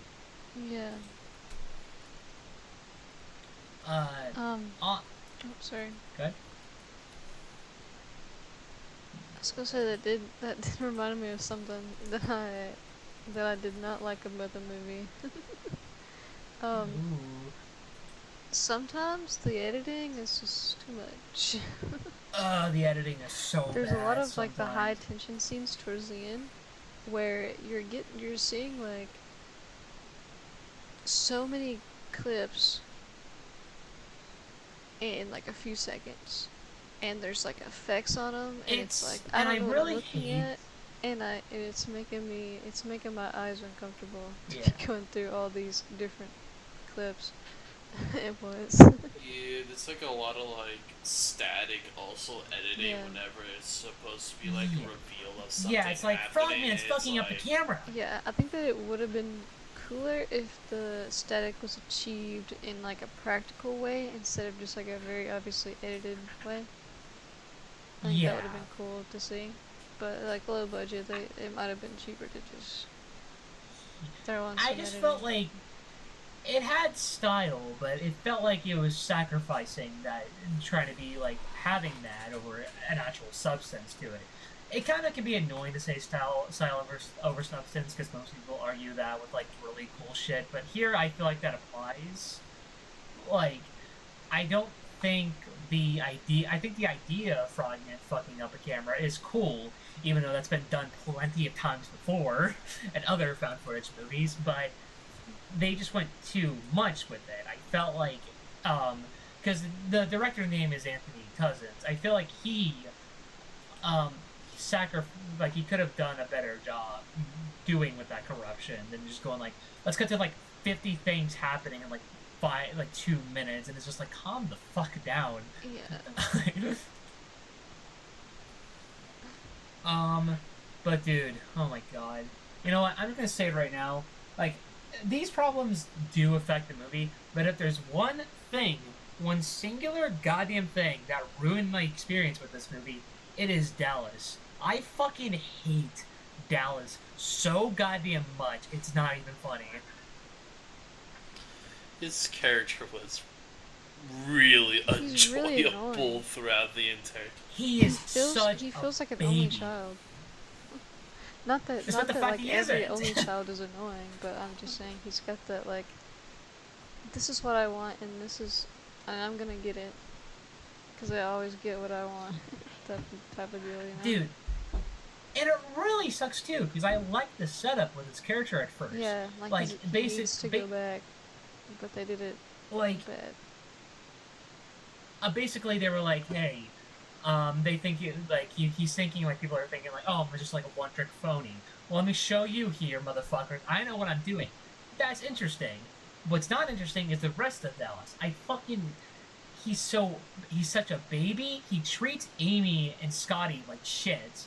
Like, I don't even think he like says thank you to either of them for like doing this. Like, he's just like making them do it, and I just want to like slap him in the face so goddamn much. Legit, like stunts in his own like vlog or whatever with the Frogman trying to find it. It's like it doesn't matter what happens. He needs the Frogman. He needs it, and he will do anything. They're just his quote unquote actors in his eyes. It's like they watched Nope and they saw Antlers, the old director guy with the deep voice, and they said, okay, but what if he was the main character and he was going after the Frogman, but they didn't write it as good as Antlers is written in Nope, because he's a really good character in Nope. like basically Nope if it didn't have a purpose, and it was just annoying the hell out of you. A frog's purpose. I'm sorry. Fuck up. Oh, but like Dallas is so mean, cause like Scotty would be like, "Hey Amy, we can get some good bits of you doing your whatever her name is, Daisy May character, whatever character she does." Her that little country girl. I got something to say about that too.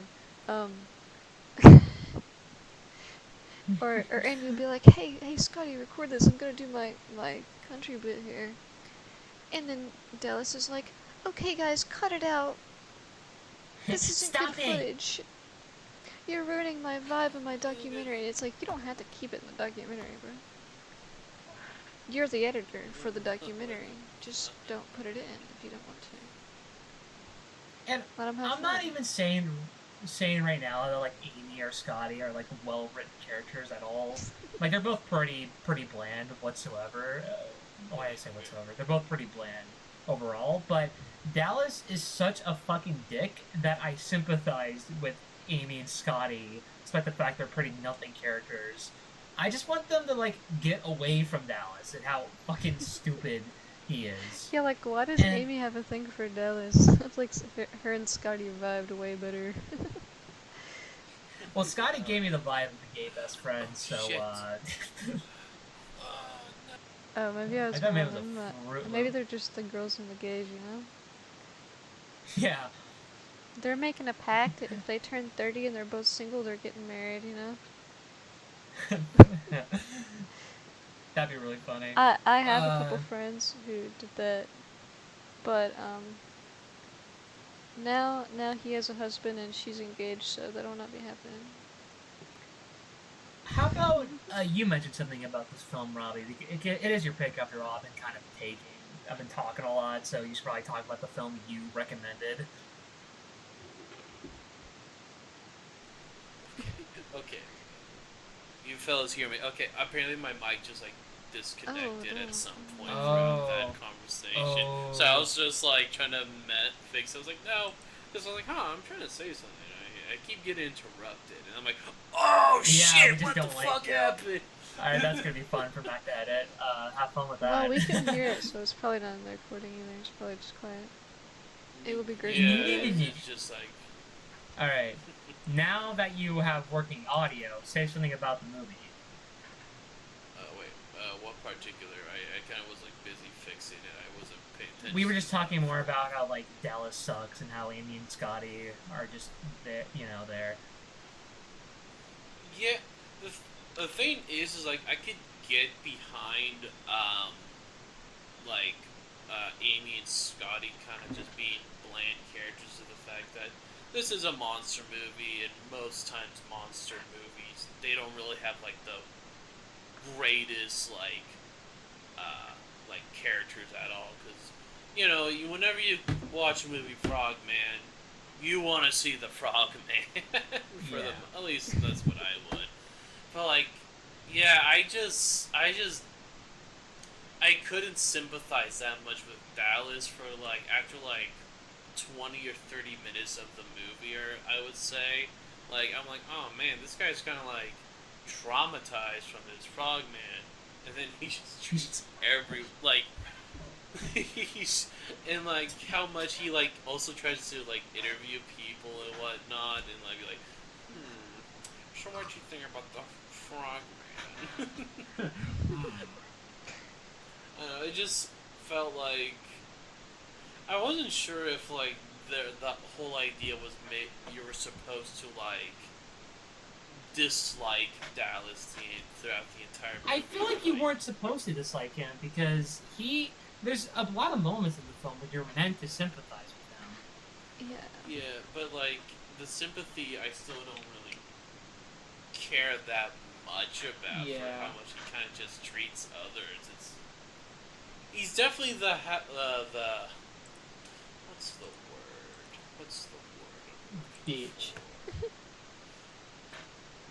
I'm not sure if I'm not sure narcissist is the correct word I'm looking for. But he has main character syndrome, I would definitely say. I mean, obviously, he is the main character of the story, but it is really, really all about him, and it's kind of sucky because how much he really tried to convince Amy and Scotty to come with him to all the way to Loveland, Ohio, just to look for a Frogman, pretty much. And they were like, oh yeah, it'll be just fun because they they don't think the Frogman's real and whatnot, but but then.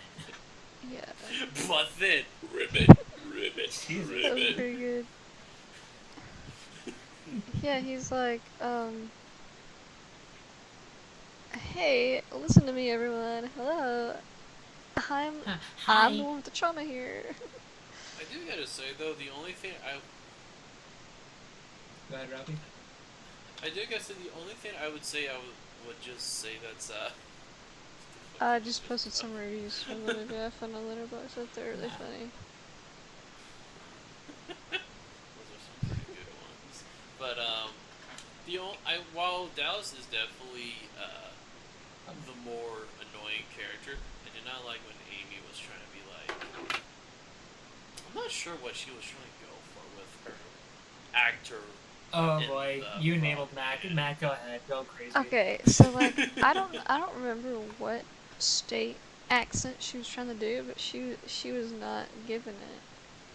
She was given like Louisiana Southern Hey, Belle, and y'all. she was trying to go more like Alabama type, and it was like not it at all. Sometimes She's watched the film Sweet Home Alabama too many times. sometimes it was good on accident, but most of the time it was like, I do declare. And nobody talks like that in present day. It's confusing her trying to do like an accent whenever I think her actor was supposed to pretend that she has encountered the Frogman, and that's all the way in Ohio with all the accents she was trying to attempt. Well, I think it was more like, I don't know. I'm the Frogman hunter. Everybody knows the people who hunt are in the South.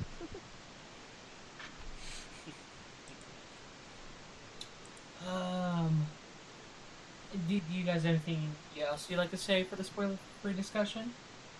I guess there isn't that much to say because also this is the shortest film. It is a very short on movie. Here. Yeah. Which I will say, I think that's the one of the main saving graces of this movie for me. Nah, if this was 2 hours, oh no. Not gonna lie, I kind of felt the runtime on this the most out of all three films. I felt the runtime the most out of all three films here. Honestly, yeah.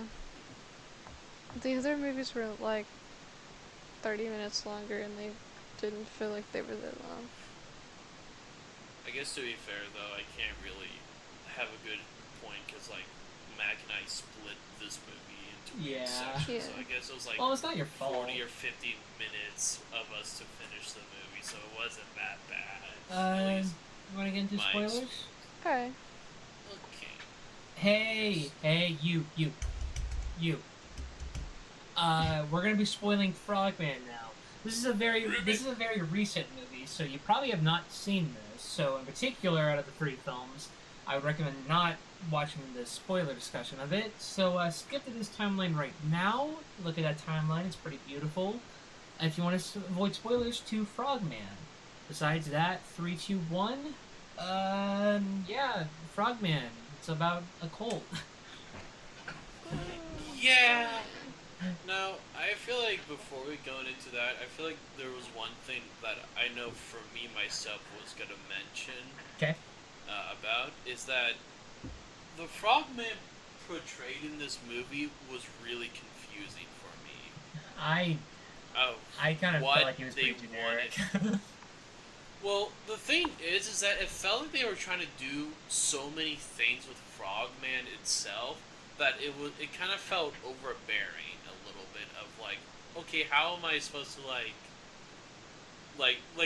just the elements pretty much, because okay, so this Frogman can hypnotize people. Okay, this Frogman can also bite down on people and make them into other Frogmen like yeah, people. he's got like Frogman zombie powers. And then it's like, this Frogman can fuck. He fucks hard. Yeah. Yeah, but he then does he the pushes whole the weird... woman in an egg, and that doesn't make any sense. Dude, that's some weird foreplay, but I'm open to it. My only guess is that as a quote-unquote biological sense, I'm saying big quote-unquotes because it's already, like, confusing that maybe, like, it's supposed to have, like, the woman inside, like, the little sack or whatever is supposed to be, like, food for the baby, kind of like how some, like, animals interact with that, like, things like the tarantula hawk or something, that like, when it impregnates the tarantula with the larva eats the tarantula, and then boom, new hawk. But, like, I don't know, it just felt like they were doing too much. Also with the cult aspect, it's so confusing, because, like, how would, like, Frogman be able to negotiate with people who are normal, who aren't already, I'm gonna say this is gonna be a weird word, frogified. I like that. It's frogging time. That, like, you know, that they're like, oh yeah, we have come to understanding that we give you woman and you leave us alone. You fuck off. And it's like, I mean, all of the other cult members also It felt like it was trying to do something like the Mist, like what it did, like sacrificing people to the monster. Yeah.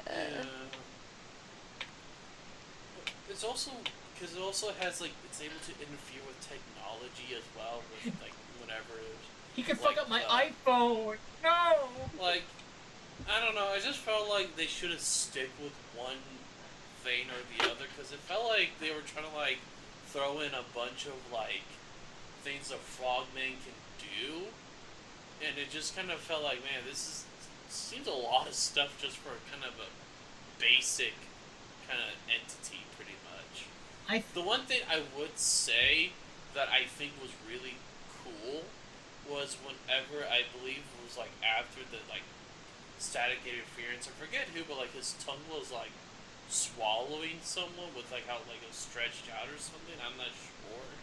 Think it like wrapped around somebody's head and it was like trying to suffocate him or something. I thought it was like a full like wrap. I don't remember. But like I think it was Amy because I think during that time. Oh yeah, she got like slime. That Scotty got bit down by the Frogman and got frogified.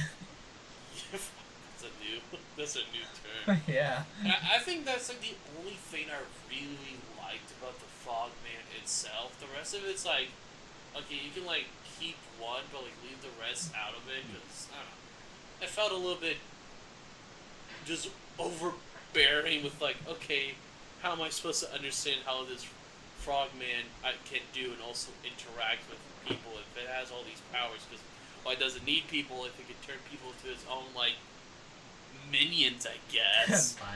It's a little weird, I would say. I found not only for it to be convoluted, I found the whole aspects, how Frogman works, the whole cult stuff, and like every other aspect, like the subplot of like that old guy trying to stop Frogman and the main story and just everything. I found it to be very derivative, and like there's plenty of things that like. I know there's probably inspiration it took from other found footage films, but it didn't feel like it did anything to like do anything interesting. Innovate. And I just felt like that was also a big problem. Nothing about it really felt special. And maybe that's because I don't really know a lot about like Frogman, the creature itself, you know. But I just felt like a lot of the times I was like, oh yeah, that's pretty much like the Blair Witch Project. Oh yeah, that's kind of like Alien. Oh yeah, that's probably like, you know, like that was just the entirety of what I was thinking. And I don't know, man. It really led to me being very bored at points. I was either bored or annoyed, which is not a good combo when watching a movie. Yeah. That and, like, okay, to go back to the Frogman powers.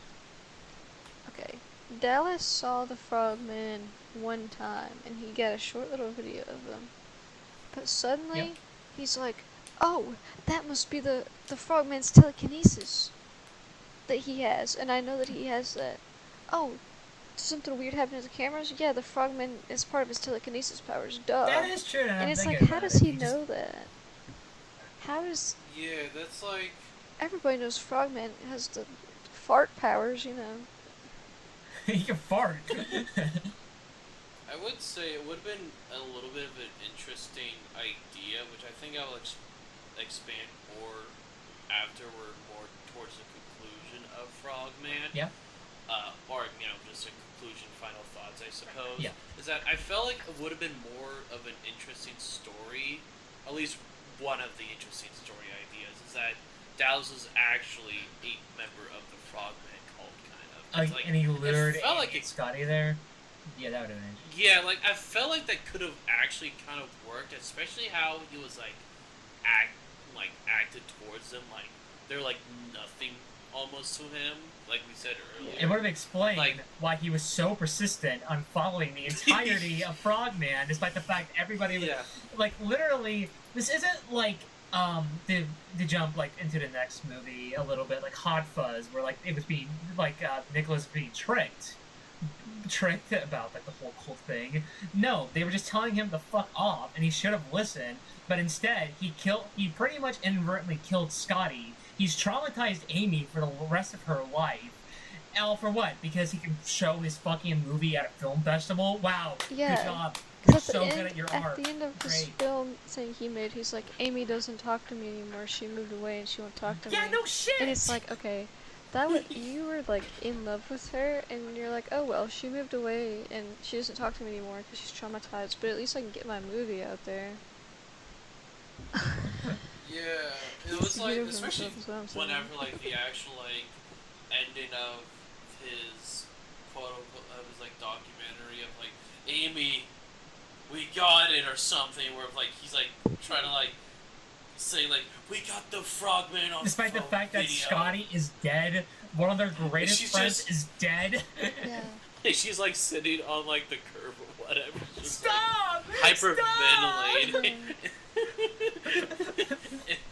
And if I could be wrong, but there's like he said like he loves her too. Yeah, he or said so. that while after she got like tricked by the Frogman into like being in a stance or something. I don't remember. Yeah, she got put in a trance.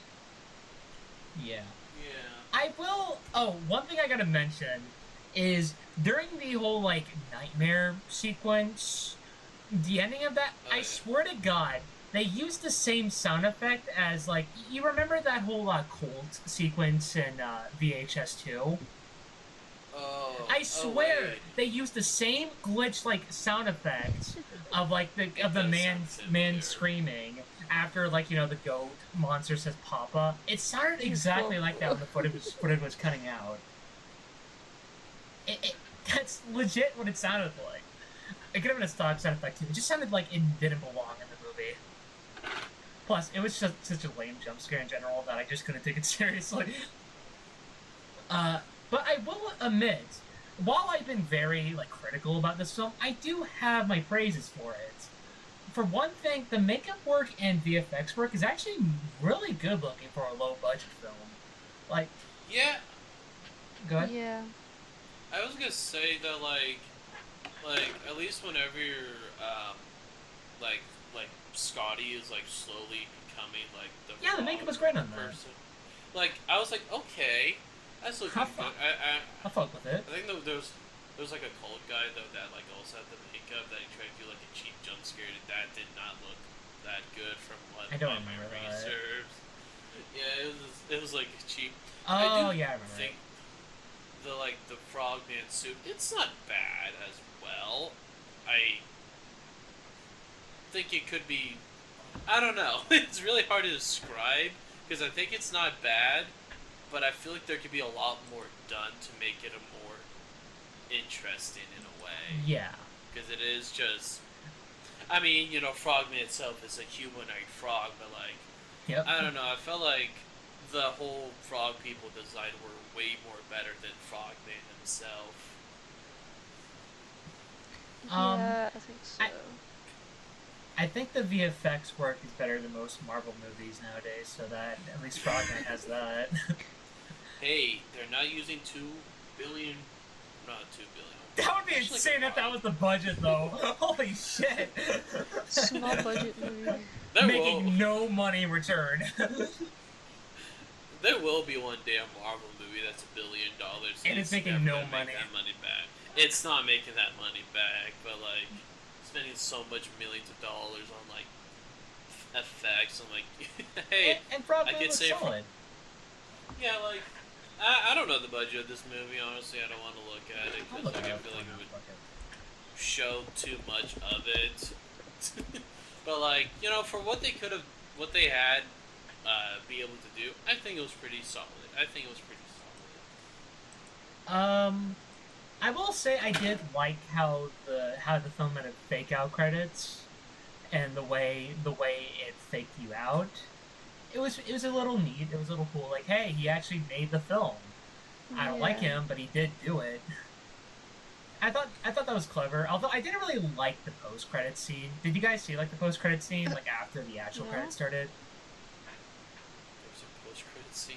So basically, it revealed that that'd be funny.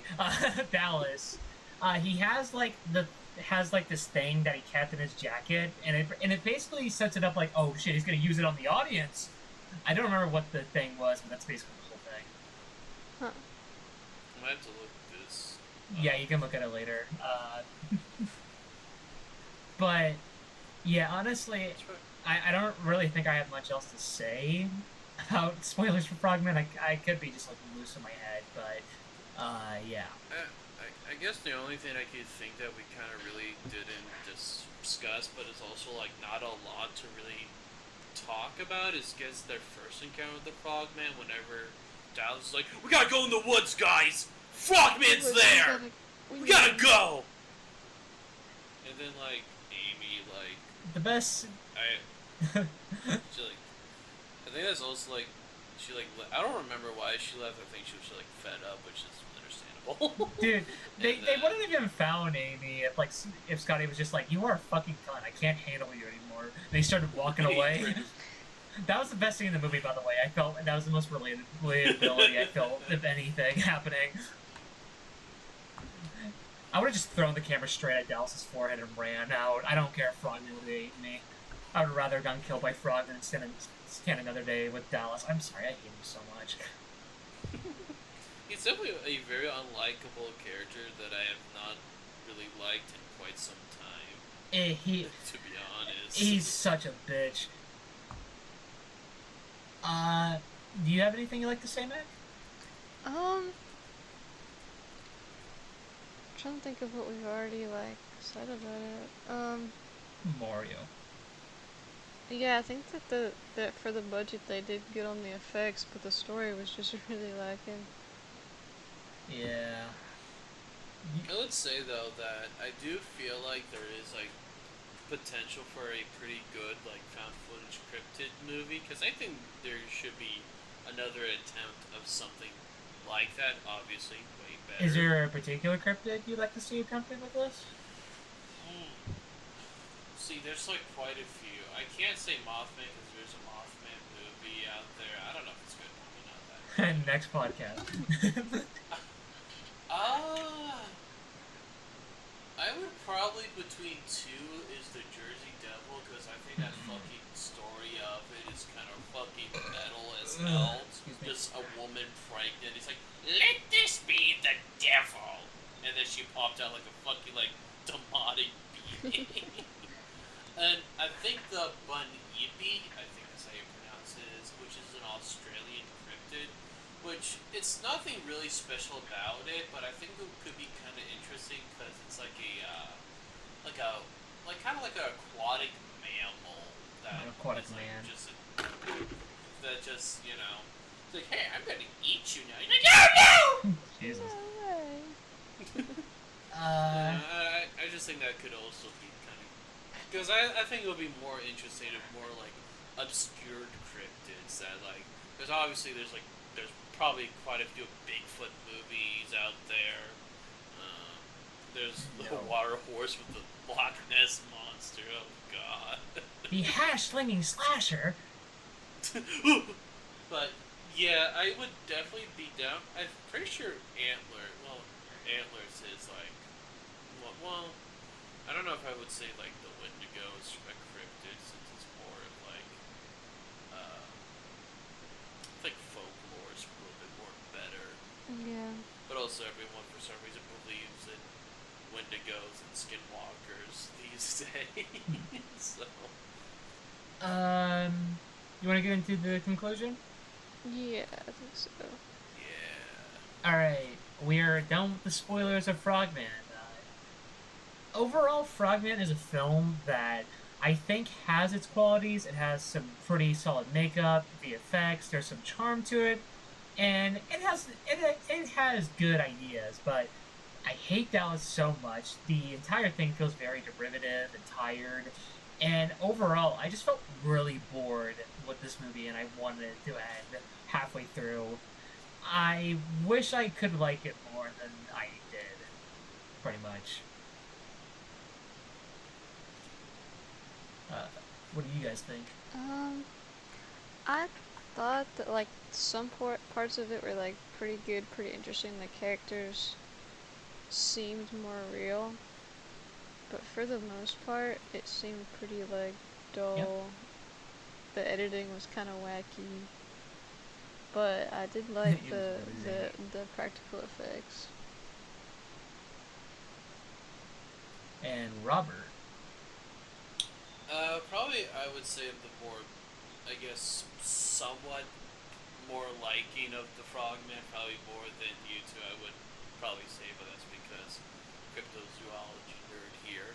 But I will definitely say it was not the greatest like monster movie I've ever watched at all. I mean, it's kind of generic when it comes to some of the stuff, but also it's like dumb at other points. Yeah. I mean, as is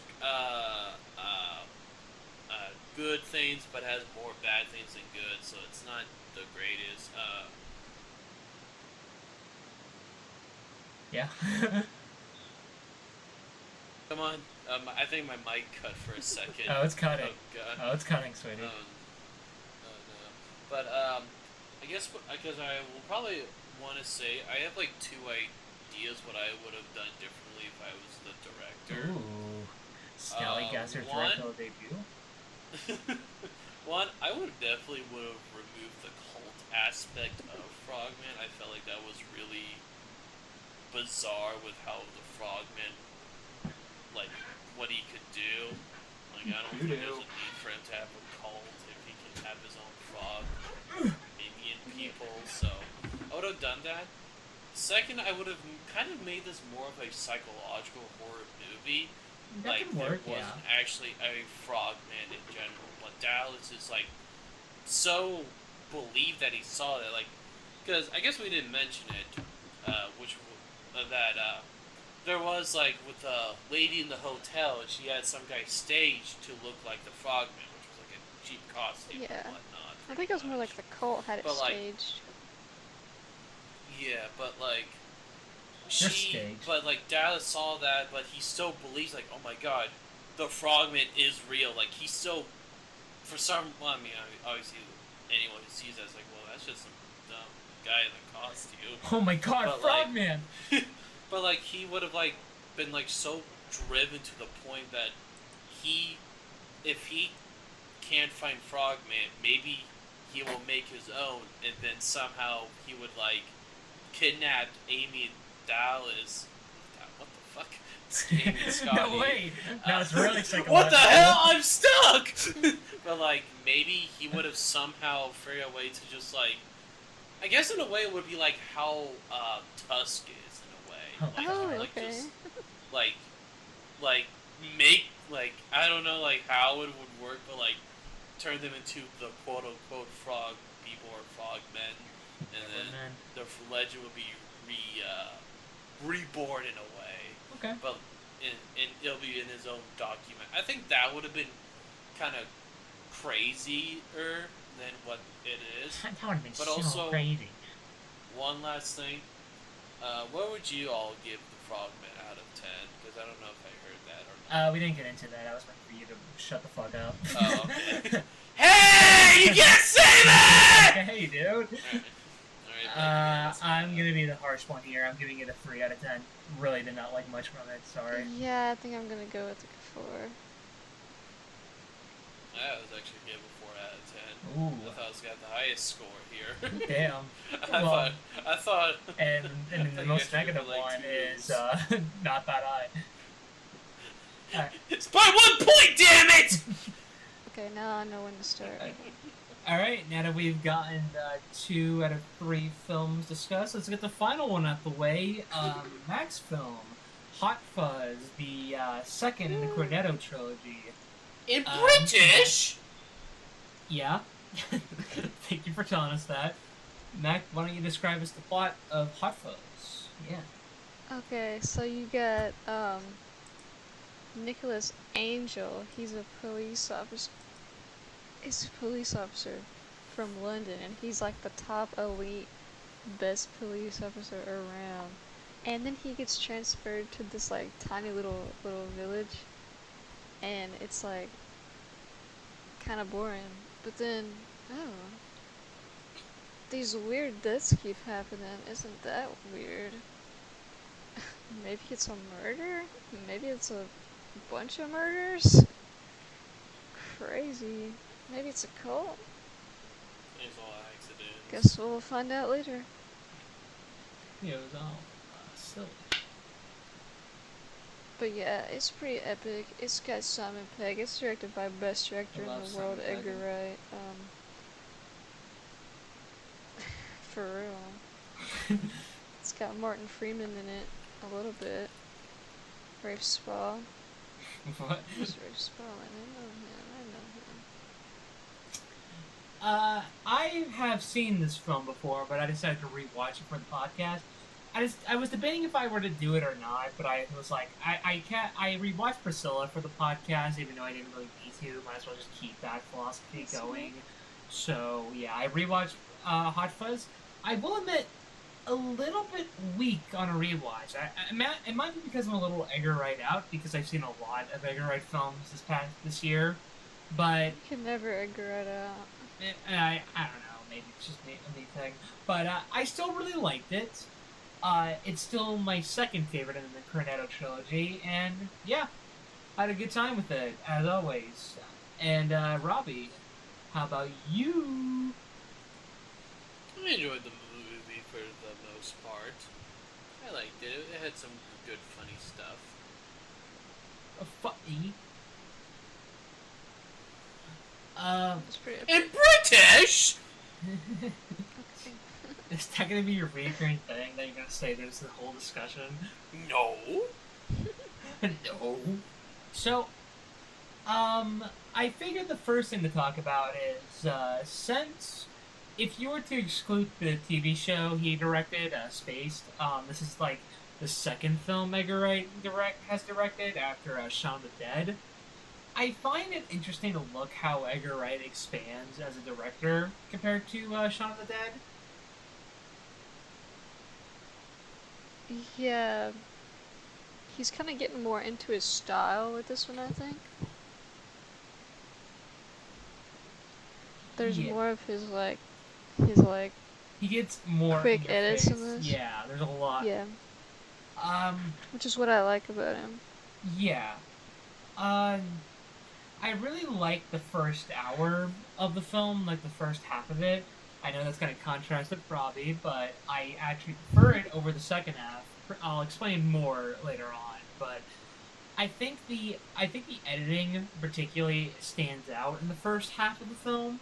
It just felt like it was really connecting with everything else happening in the movie, and yeah. Funny enough, Shaun of the Dead and Hot Fuzz are done by the same editor, Chris Dixon. Yeah. How was that funny? You're like, ooh. But after this, Edgar Wright got a different editor, and he's like edited for every other film. Scott Pilgrim, Baby Driver, The World's Ends. Recently, he got Whoever edits that, I love him. yeah. He recently got his talents wasted in the Flash movie, so that's fun. Oh, well. Never mind. Divorce. But for the first half of the film, I really like the editing from Chris Dickens. I feel like it really worked with the overall style. I mean, Edgar Wright has a great style overall, and I really love how he tries to do with a different genre this time compared to like just a horror movie in Shaun of the Dead.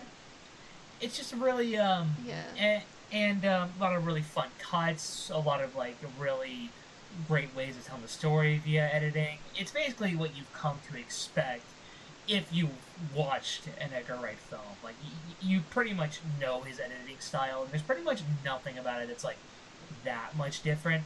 I do actually have some criticisms with the editing, But I'll explain that in the spoiler discussion because that's more like the tail end of the film. But Okay. although I will say this kind of sucked because the editor Chris Dickens did end up winning an Oscar for best editing, but it wasn't for this film or Shaun of the Dead. It was for a film called A Slumdog Millionaire, and I'm sure that film has great editing. But it's kind of sucks that neither of those films got nominated for like best editing at the Oscars. Those are like films designed around editing. Mine, honestly, it's kind of weird that like the only Edgar Wright film that got nominated for best editing was Baby Driver. I still haven't even watched that. Because I was like, oh, that film looks really cool. And then, like, half the actors came out as, like, really bad. So yeah, it's like a nightmare rotation. Maybe I'll watch it. I don't know. I also... It's Edgar Wright, though. Yeah. I will say, I guess let me ask this now. What do you guys think about Simon Pegg and Nick Frost's characters here in comparison to Shaun of the Dead? Well, okay, like, first of all, they have, like, really great chemistry together because they're actually friends in real life. And they're both friends with Edgar Wright. Of course. So I feel like the trilogy of these three working together is just, like... magic. I don't know. Yeah. Just really good. Cause like, Simon Pegg usually plays like the straight man, and Nick Frost plays like the, what do you call it? Like the wacky one? Yeah, the zany one. Cause you have like the comedy one and like the straight man to like keep it, I don't know. It's how comedy works. Yeah. But yeah, they have that, like dynamic, I really like it. What did you think about the two main characters, Robbie? What? I thought they were definitely very fun together. I would definitely say the most fun time you will definitely say throughout this movie is when these two are just interacting with each other or just like with whatever is going on. Very fun with like the whole, it's kind of like one's the more serious and one's the more laid back cop, pretty much. I guess it's like its own way on the good. Yeah, that's what I'm saying with the straight man and the other one. But like, I will say, while we're on characters, I could not fucking stand those two like brother cops. They were so annoying. They're not as annoying as Dallas, but they were getting close there for how annoying they were. For me, they were annoying, but it was like funny. It was funny in some stuff. I like the scene where they're like, why would it be a murder? Like, what? I do find the scene where they're doing the dramatic like sliding away from the camera to be pretty funny, especially when one of the brothers just comes back to do a second stare. The whole time they're like, it's not a murder. Why would we do that? Like, why would there be a murder? That's a work for us. I don't want to do work. It wouldn't be a Hot murder. Fuzz is weirdly based work. in actual cops.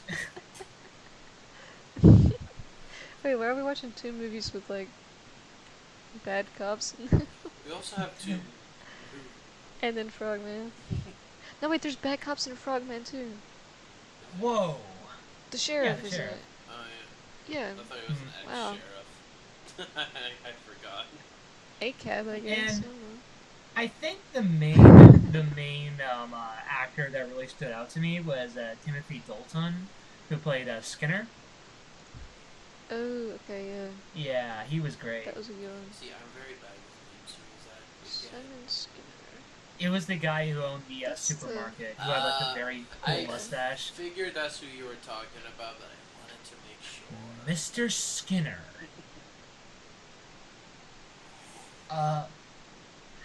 Olivia Colman is in it. I really like seeing her in movies. She was horny as hell. Oh, Jesus, yeah. Low key, for real. I think the biggest thing that stood out to me in this rewatch was like, dude, the fucking screenplay in this movie I think it genuinely is one of the best screenplays to like any like comedy movie I've ever seen in my like life. It was so good. And, well, Robbie didn't really like the first half because it was kind of like, more monotone British comedy. But man, I love British comedy. It's so good. I hate British people, but they're I pretty just funny. thought that They are the funny. joke was repetitive of The monologue at the beginning. The monologue where he's like Oh, dude.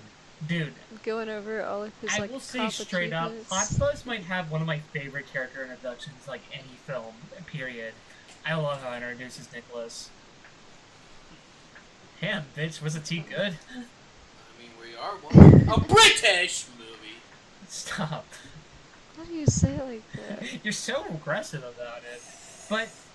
But I will say, dear audience, these two weren't a big fan of Napoleon Dynamite. So I came around towards Napoleon Dynamite. I think it's a decent movie. That's just what. Robbie didn't. It was so. just fine, but like I would never really watch it again unless it's a group thing. This. It was a group the- thing. I mean, again, like Damn. I wouldn't watch Dude, it you by were myself. chugging that tea. Again. I'm almost done. But Fuck to off. to go back to the screenplay, the amount of callbacks to like earlier things that happen in this movie is like unparalleled. Like there's so many things that get Yeah. called back. Like even like small things. Like I really love how Nicholas and what was Nick Frost's character's name again? David. I like how their two Yeah. personalities start to infect the other throughout the film. Like how David tries to act more serious, Nicholas starts to act a bit more silly. It's really great stuff, and I love how much you can tell that Edgar Wright really loves action movies. Like, Oh yeah. Cause like this is a this is an action comedy, but like the gore Oh my god. yeah, was actually really good. the gore is great. I was like, all right, okay. Yeah. So that just happened. Got total ruined with Marvel humor. I was about to say we need Edgar Wright to direct a Marvel movie, but he did. He almost did. He did Ant-Man, or maybe he was just in it. Never mind. He was gonna just write in it. for it, but they changed the screenplay. Just imagine, Why would they do that? I don't know. imagine he was the one that directed Ant-Man and the Wasp Quantumania or whatever. I would actually like to Have disown to them. be in it. I would have cried.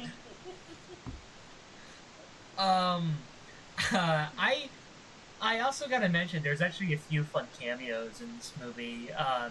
The Santa who stabbed Nicholas Hand is played by Peter Jackson, Oh shoot. Huh, I didn't notice that.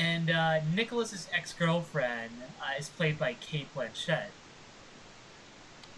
Wait, for real? Yeah. Dang, okay.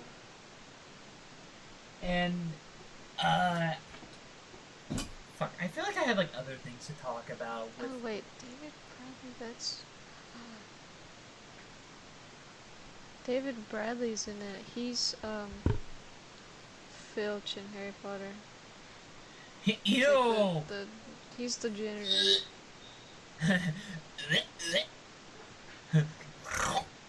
What the heck? Sorry.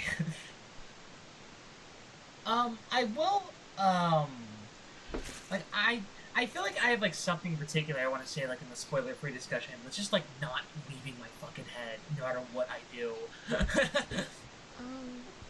I don't know. Once you get into like the action part, it's like it's pretty fast paced and like I love the it'll main keep theme your to the attention. movie. I love the The main. whole movie had my attention, but it kept Robbie's attention when the action. Sorry. Yeah, he, like, actually set up. It's like, wait a minute. He's dead! Yes! Yes! Yes! Yes! Let's go! He killed him. That's illegal. You can't do that. It's kind of hard to, like, fully talk about the story because, like, for me to, like, fully get into it, I have to mention, like, a lot of the spoiler stuff about it because Yeah. there's a lot that happens. So just kind of a murder mystery. Yeah. And I will, yeah, you guys did mention, I really do like the makeup work for this movie. It is really great. Oh, yeah. Also, fun fact, there was actually a lot of people that confused Nick Frost and Simon Pegg for actual police officers. Like when they were filming it? Yeah. Okay. That's kind of funny. Officer, that guy got stabbed. They are just your I'm average, an actor! average cops. Which is kind of funny. Like, Nick Frost, he wears this hat, like, most of the movie, and it's just, like, the silliest little hat. Yeah. Like, they just wear the silliest little hats over there as Silly little cops. guy. Like, why is it so tall? The funniest scene in the movie for me, this is a spoiler-free thing because it happens like in the first half, is when David demonstrates his magic trick. Yeah. It came out of nowhere, but it was so funny. Hey, look what I can do! It's good. Look what I can do. It's like, okay, what? I think it might be because, like, by the time we're at this part of the recording, it's 11 p.m., but, like, I'm trying to think of, like, other things, like, spoiler-free wise, but it is just blank. Like, my mind is just, like, running in a circle over and over again. Like,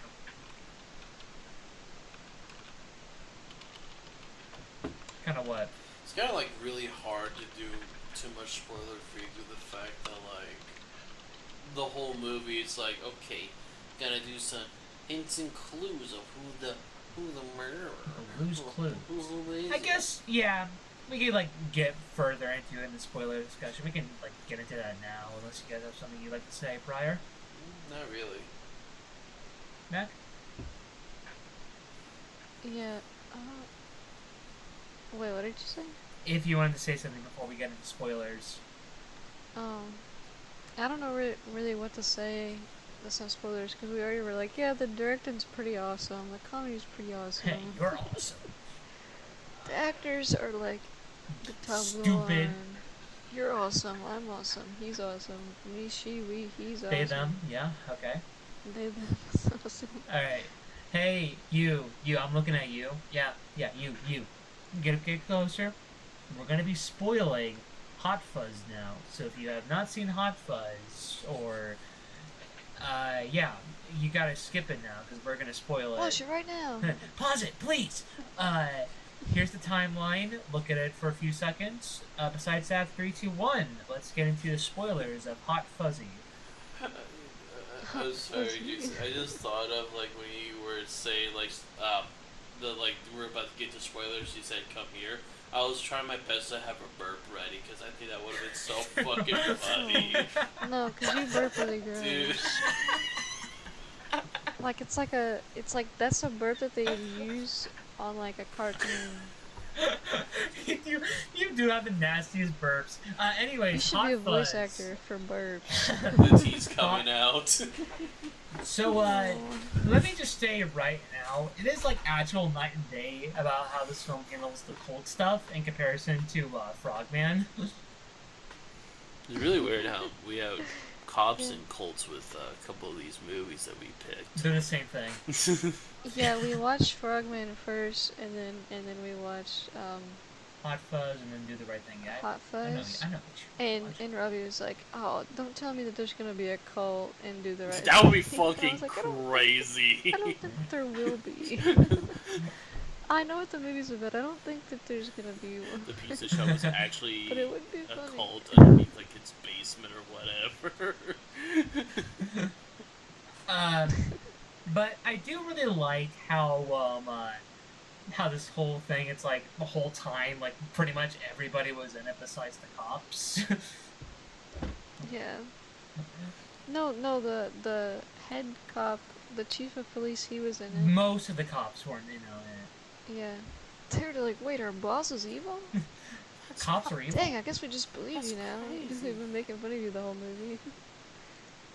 Uh, That's one thing I will say was a little weak, was Nicholas Angel convincing the other police that the murders are real and and there's a cult, and it's real, and the rest of the police need to help him.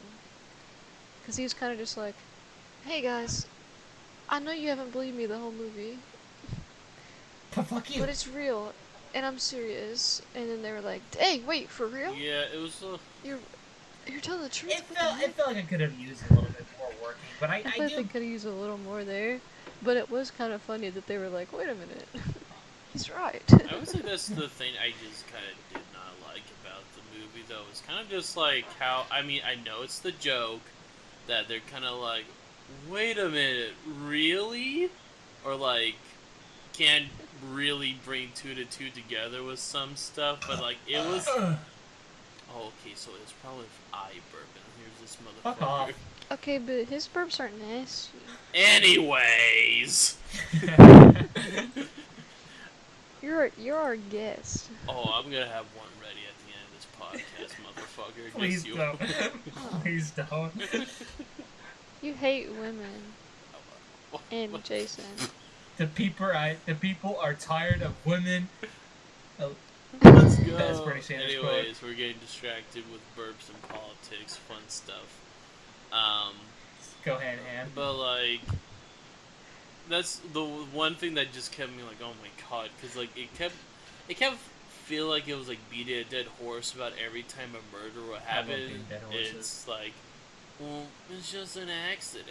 And, like that was a little repetitive, honestly. Like, oh my god. I get that. Like That's it's fair. like legit, like, it's like if I did the same joke, like, every, like, 30 minutes or whatever, like, well, Zooey Mama, guys! That would be pretty funny. Okay, but Zooey Mama is really funny, so what's your point? Yeah, bitch. What did you guys think about the whole action scenes? Oh, they were, like, really good. Yeah, they were... You can tell that they like really like action movies. I will say right now that David is based for making Nicholas watch Bad Boys 2 without watching Bad Boys 1 first. Because Bad Boys 1 is really boring, and Bad Boys 2 is just a better version. Dude, I haven't seen either of them, but like him making him watch Bad Boys 2 and that other movie, like, led to one of the best scenes in the movie. Where he's like in that store and he's like, I gotta get some stuff. And then he suddenly is like, Point looks Breaker, over to the Bad Boys movies, 2. he sees the Bad Boys 2 and the other one, and he's like, I have an idea. He starts buying Break. like a bunch of like spray paint and stuff. And like guns. No wait, he already had the guns. I will admit, this is where I'm getting into a little bit of my criticism with the film. I think the action itself is fun, but I don't know if I'm a fan of the editing for the action. Because when it comes to action films, I mainly like it when films make it feel very spacious and like we're allowing the actors to breathe with the fighting. Like, I'd rather make it feel like they're physically fighting than just like, oh yeah, it's the two actors just trying to fight each other. And I feel like Hot Fuzz runs into that same issue I have with most other action films in Hollywood, where it just relies way too heavily on like cuts to distract you from like, oh yeah, these two actors don't fully know how to fight each other. I know people usually use this film as a gold standard for action films, but I don't know. Like, I feel like it doesn't do a lot better than those action films. It's just a lot sillier in comparison, which that is a fun. But the editing, man, I just don't know. I don't think it really worked. I don't think Edgar Wright's style of like quick cuts really works with action. You know? Yeah, that's fair. I did like it, but I'm not like a big action head, you know? I'm not like a big action movie fan. So to me, I was like, this is pretty epic. But I get it as like if you've like watched a bunch of action movies, you're like, oh, this is kind of weird. I've not watched a lot of action movies, but I've watched enough to know what I like and what I dislike about it. Yeah. The rate's pretty great. And speaking of action movies, I guess I said this to Robin whenever we were watching it, because there's some like scenes where like he's like Simon Pegg is like close to the camera and he's like says something and he's got this like deep voice going on, And you're like, okay. And I was like, I think that he totally should have been like one of the James Bond. I think he totally should have been James Bond at some point. Simon Pegg. Yeah, and he But was James I Bond. guess he's not like the Hollywood handsome or whatever. So, but I think he totally should have been a James Bond. Who again? Huh? Oh, Simon Pegg. Ah. He was in Mission Impossible. I was gonna say he was in Mission Impossible. That's not the same. That's like Spy more. baby's first James Bond. It's kind of crazy if you think about it. It's like American James But Bond. there's so What? many Mission Impossibles just to do one mission. Pretty impossible, don't you think? Shut the fuck up. Yeah, how do they do so many of them? They gotta keep getting someone new to do it, bro. At some point you're like, okay, maybe this mission's a little possible. We're gonna be able to do this. I really.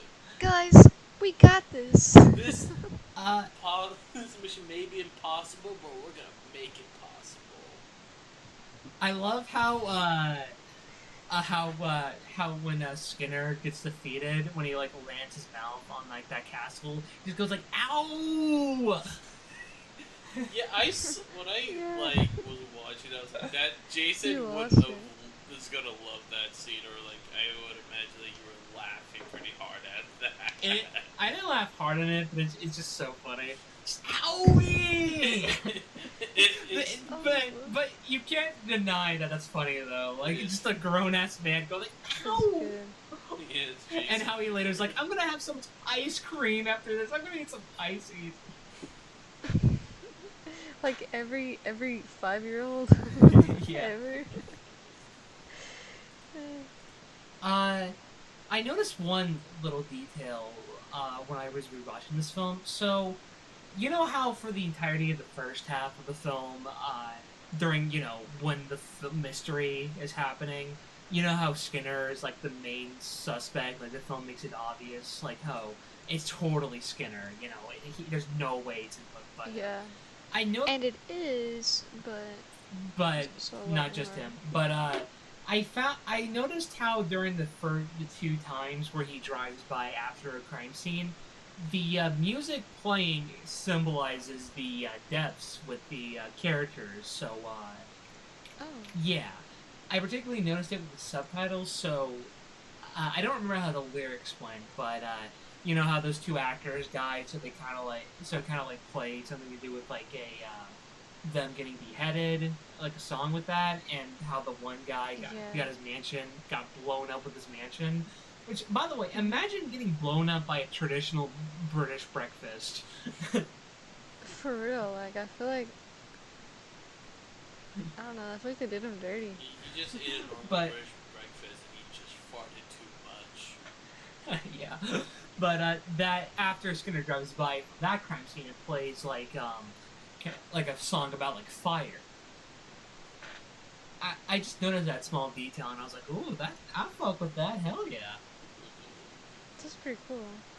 Like Edgar Wright is so good at like small details with his films. Like he's done that also with like Shaun of the Dead and The World's Ends. I'm pretty sure he did that with Scott Pilgrim I too, love but it's Shaun of the been Dead. forever since I've watched that film, so I can't really comment on that much. Scott Pilgrim has so much going on. Like the editing is so perfect that honestly I wouldn't even know. Fair. And yeah, I do really like the mystery elements overall and how like it constantly makes you like question what the hell's going on, and I love how like when the code is revealed and they're like the reasons why they killed everybody are just so mundane. Like they weren't even like doing like a huge conspiracy. They were just like, okay, these actors are terrible. Let's kill them. Their acting is so bad. They butchered Shakespeare, so now we gotta butcher them. I mean, they just relived Romeo and Juliet. They both died. So They didn't get axed to death. Well, tomato. Yeah, they didn't do it themselves. Also, those characters were really funny. Cause like that girl, was she married or like dating Skinner? And then she was cheating on him with this other old guy. It was like, Man. Sorry. How would you do that in front of our guests? He is nasty. I don't care about him. Yeah. What the fuck? Robbie, say something about Hot Fuzz. His room's really hot and fuzzy. Oh, you. You know what else? What the Mac. I don't know. Ew! I can't. You just put it in the microwave. Because he's got a beard. It's fuzzy. Yay! Trying to think of other things. It could be just because like it's getting pretty late and my mind is just turning to melt, like mush. I mean, to also be fair, the story also wasn't that greatly like detailed or whatever. I feel like it's not like a deep movie like Do the Right Thing where you could really get into discussion with that. Hot Fuzz is more like a fun movie. Yeah. I wouldn't say turn your brain off. Comedy than action. I think it's like definitely more like trying to get you engaged with the whole like, ooh, who could be the murderer? And then turned out Robbie it's like, everybody. oh, is this just a murder mystery? This is just Scream but British. And I was like, oh. What the fuck? He was being such a whiny baby about it too. I was That like, was really? obviously a It's really joke. not. Damn, you're taking it seriously. Scream I but just British. like the- I'm just imagining like the Ghostface voice, but it's just a British guy. I mean, think about it. It was like a guy Hello, in black. Sydney. What's your favorite scary movie? But Hot Fuzz is very stereotypical, like Black Robe. Like it's a very like stereotypical design. Meanwhile, Scream's design is much more iconic. Yeah, but it was like they were both satire. They were both satire. Yeah. I wouldn't say the Hot Fuzz was satire, but I would say that it was. It's kind of They're more both like goofy. comedy in a way. I'm gonna. Yeah, goofy. I will say I'm gonna be quoting Point Break or Bad Boys 2 for the rest of my life.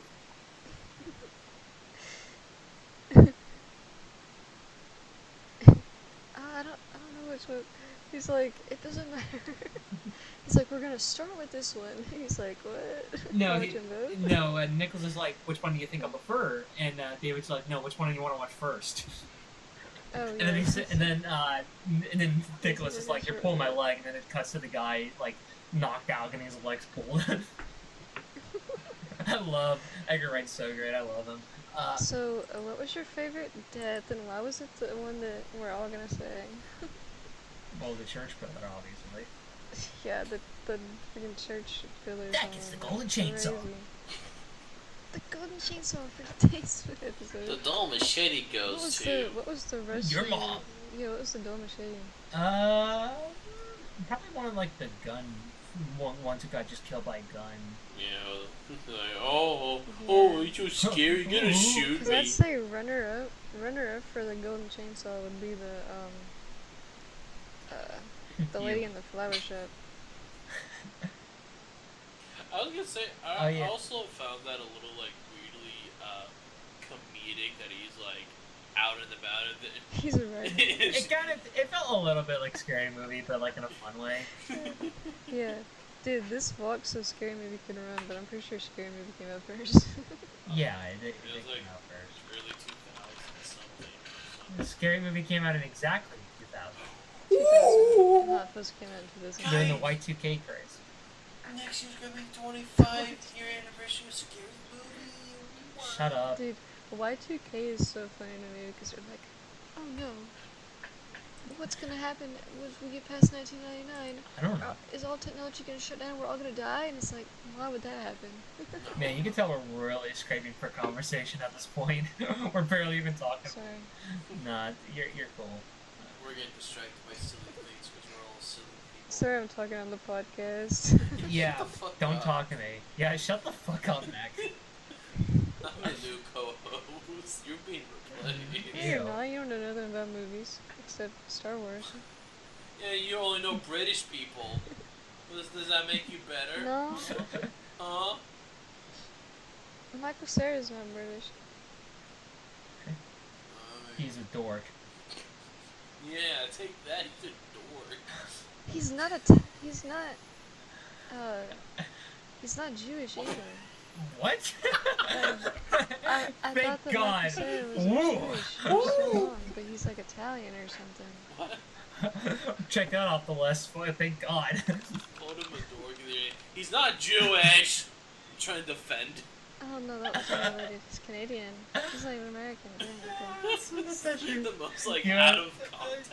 I feel like we should get to. I feel like we should get to the conclusion. I feel like we don't have much else to add. Okay, but Michael Cera is related because he's in Scott Pilgrim. Yeah, I That's know. directed by. He make it like Scott by Pilgrim. Edgar. Maybe Meg. I think with Jared. It's just like my top 3 favorite movies. I think garlic bread. Bread makes you fat. No! Alright, so that's going to be the Hot Fuzz discussion. Sorry if that was a little less good than our Do the Right Thing and Frogman discussion, because it's getting late. Yeah. It's kind of crazy. And, I felt like we talked more about Frogman than Just watch the Hot movies. Fuzz. Yeah. Well, it's because I honestly had more to say about Frogman and Hot Fuzz. Well, Frogman, it was more hate than love. So. But hate could be good, Mac. The Okay. Yeah, you need to go to bed. Alright, so, in conclusion, Hot Fuzz is still great. I still think out of the Cornetto trilogy, I'm one of the guys who thinks Shaun of the Dead is the best one out of all of them. Agreed. I think Shaun of the Dead is just really fun. It's really I haven't great. seen both of them. I honestly can't think of any flaws for Shaun of the Dead. Meanwhile, with Hot Fuzz, I think the editing could be a bit much. And I didn't mention this, but I feel like the film could be... I thought... When I first watched it, I felt like it had a few pacing problems, and I felt on a rewatch it would be fixed, because I would be able to predict it easier. No, I just feel like some of the pacing could be a little eh. I think it might be because of what Robbie said, the whole mystery thing could be a little repetitive at points. But overall, pretty great film. Would recommend it if you liked any other Edgar Wright film. And yeah, not much else to say. I don't know, maybe it's because I like murder and mystery, I like true crime stuff, but like, I don't know, I really liked it. I thought the pacing was good. I thought that it worked well for the story. I don't know, I give it 2 thumbs up. Robert? I enjoyed it for what it for all the comedy and stuff it has. It was definitely very fun to like whenever there's jokes. And, I really hope that Daisy's not getting picked up because she's chasing her tail in my room. Oh, when I call your name, you come out, you motherfucker. Okay, anyways. Daisy's Robbie's dog, if you're wondering, audience. Yeah, really. Yeah, if you're really confused about why there's a woman in his house. Ew! There's another woman! Ugh! Anyways, but yeah, I enjoyed all the comedy elements, but like you said, I felt that the whole murder mystery part at least got a little bit redundant, Stupid. especially like after like the second or third like death, and they're like, "It might be an accident," like that. Got really old kind of fast and kind of killed the vibe with... I just don't get it. Sorry, I don't get British people, Jesus Christ. Okay. I don't get them either. I'm on the same level with you, Robbie. But, like... Dude, I love Fuzz. Let me finish what I gotta say! I thought you were... No! But, Please, yeah, just I other You than wanna- that, you wanna- good, good fun comedy movie to put up. You want to watch funny British people, I suppose. I'd give it an 8 out of 10. Like Do the Right Thing, it's closer to a 9, but I'm gonna go with an 8. I think I might give out another 9. Whoa. And Robbie? I feel like I would also give it an 8 out of 10, but I feel like since I like Do the Right Thing better, I might do like a 7.5 out of 10. Ooh, decimals. Because Okay. I don't think it's... That's good. I give it a lot of .5s. I don't think it's fully 7, because I feel like that's just like, that's just an average good movie, but I'm like, it was really fun. Yeah, that's like an IGN average guess. Alright, we have concluded with the films. And I was originally thinking of like doing a little Q&A thing and then like next film picks and then move on, but I wanted to ask if you guys wanted to just get to the next film picks and then like end it. Just if you prefer that. Okay, that's fair. We probably shouldn't do the Q&As with the guests because they don't have questions prepared. Yeah. Alright, so, yeah. Also because it's like 11:30 and I have to get up at 7, so, yeah. Sorry, audience. We're gonna skip the Q&A. If you want... Special! 6, which we're in different time zones, so that's really... We wake up at the same time. So, you know what, Robbie? You ask the question right now. What's your favorite poop? My favorite poop? Oh, probably the orange one. Oh, Jesus. God. Oh no. Viewers at home, I went to the movie theater Oh, no. with my brother and his girlfriend, and maybe Robbie, were you with us whenever we watched Across the Spider-Verse? Oh, wait. They watched the movie. Oh, wait, I know You what know, you're talking after the about. movie, it's like, man, I really gotta piss. So I go into the bathroom, open one of the stall doors, and there is a poop in the toilet. Like, it's legitimately, like, the size of a shampoo bottle. I open the door, I see it in the toilet, and I said, oh no, out loud, because that scared me. I don't know what you're doing. And I think that I'll never forget it. I think that would be burning my brain forever. I thought you were going to say about orange poop, like you actually had like a fucking story with that, like where are you going with this? Orange. No, I just saw the largest poop in the world, and it was scary. Alright. And it was in the women's bathroom. Like, dang, girl. Man. Alright, let's get into the next film picks and end this fucking behemoth of an episode. Holy shit, it's so long. Alright, so do you have... That's what she said. I'm sorry. Do you have your film pick, Mac? Yeah, I'm looking at them. Do you want me to go first, then? No. Okay. Sorry, I just made up my mind on which one I was gonna pick. Alright, go ahead. We're gonna be watching Hairspray 2007. 2007, alright. Nice little spooky movie. John Travolta Yeah, scared it's- me. Huh? Spooky. Oh. Yeah, he kind of does look like a spaceman or like plastic at all times. Alright, I haven't Or seen like that. wax. It's good. I watched it when I was like kind of little. Alright. And my pick. My pick. So, Yeah.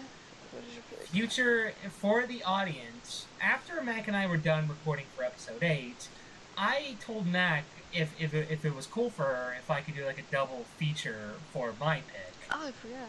And she was cool with it. I let her know these were not going to be good movies, but I thought it'd be really funny to talk about both. Well, one more briefly and the other one more in detail, because one of them, it's already been discussed to death. I don't think we can bring anything new to it. So, I am going to be recommending 2 films for this, and they're going to be Cool Cat Saves the Kids and Cool Cat vs. Dirty Dog, The Fire Scores. We're going to get Oh, you're not gonna do the school shoot one? the school shooting one's not out. Yeah. Unfortunate. Yeah. I hope there's actual carnage in that movie. It'll be so funny. But yeah, no, there's not a school shooting one yet. Cool Cat let there be carnage. Oh, so Cool Cat, bad. The Last Dance. I was about to say But yeah, I'm doing that. I'm also gonna say right now, for Cool Cat Saves the Kid, Derek Savage later released a director's cut. I recommend avoiding that because it has a lot of technical problems. I don't think I would want to watch the director's cut. But yeah, those are my picks. We're gonna have a really fun discussion. Okay, I'm really glad I didn't pick the other. I had 3 options to choose from, and 2 of them are very serious. Well, It would have been a funny somewhat contrast. serious. Like, imagine if I picked Bridgetia or What's Eating Go Grape, and then we watched Cool Cat Saves the Kids. That'd be a really funny contrast. But yeah. Alright, let's wrap this shit up, because I gotta brush my teeth and go to bed. I hate to sound like I'm being impatient and want this to end, but, I'm tired, Let's wrap folks. this up. I'm tired, folks. I hate to tell you. He's tired of us. Yeah, especially you, woman. This is the last episode. Yeah. Let's go. We're through. Featured the last episode. Fuck off. Sorry, Jeremy. He's not gonna be on. Yeah, Jeremy. I'm actually, screw this. I'm not even I'm not even editing it. No. Alright. No episode. Well, I'd like to thank you, Robbie, for joining us for this episode. You have anything you'd like to say? Yeah, I guess I can't wait to be featured again. I'm gonna make you watch Solo. Now we got a one-time guest policy. We got a what? I'm gonna make you watch Solo the next time you're here. I'm gonna make you watch a JoJo movie, the Part 4 live-action movie. Why that specific one? Because there's only one live-action movie. Oh. Well, you made it sound like there was Yeah, more than one. Oh, wait, They only did part 4 for some Oh, wait, reason. yeah, there actually is another JoJo movie, but like... Is there a part 3 too? Hmm? Is there a part 3 movie too? No, there's not a Part 3. The only other JoJo movie is kind of... Remember when we watched Thus Spoke Rohan Kishibe Mag? They kind of made a live action. Oh yeah. Okay. It's not a version of that, but like of a different story. That's... Oh, but Rohan, he's so cool. Alright. I just gotta say, folks, I'd like to thank you for watching this. I think this might be the longest episode we've done yet. Gonna be hard to beat it. I think so. But this was fun. I liked all the films we talked about. It was fun to rip on Frogman. Sorry, Robbie. I mean, I feel like my original choice probably was gonna be better, but I saw Frogman, like, ooh. What was your original choice? I'm curious. The Bay. The Bay. Okay. Okay. It was I don't think I've heard of that. also a horror found footage movie, but actually the concept and stuff sounds actually kind of scary, and I would have. 2012. Okay. Yeah, I only heard of it mainly due to I think Go. Wendigoon in Meat Canyon. I think they mentioned it at one point together. I don't think it's on their podcast, but you know, I'm thinking in one of the Papa Meat channel, and I was like, ooh, that looks cool. Oh, that was a good podcast. And then I saw Frog, I'm like, ooh, a cryptid, that's gonna be so cool. And then I watch, I'm like, aww, it's not that cool. You have anything you'd like to say, Mac? Macaroni? Okay. See you guys in the next episode when we watch some silly movies. Well, thank you guys for sticking around to over 2.5 hours of podcast. You're gonna have fun editing this. Yeah. I can kind of just skip through it. I do the audio. And remember, guys, didn't really always have do any the right flows, thing. so do the right Also thing. remember to like Frogman. Dallas. Oh, that one burned. Holy shit. Oh my god. Alright, guys, see you next month. See ya. See ya. Bye.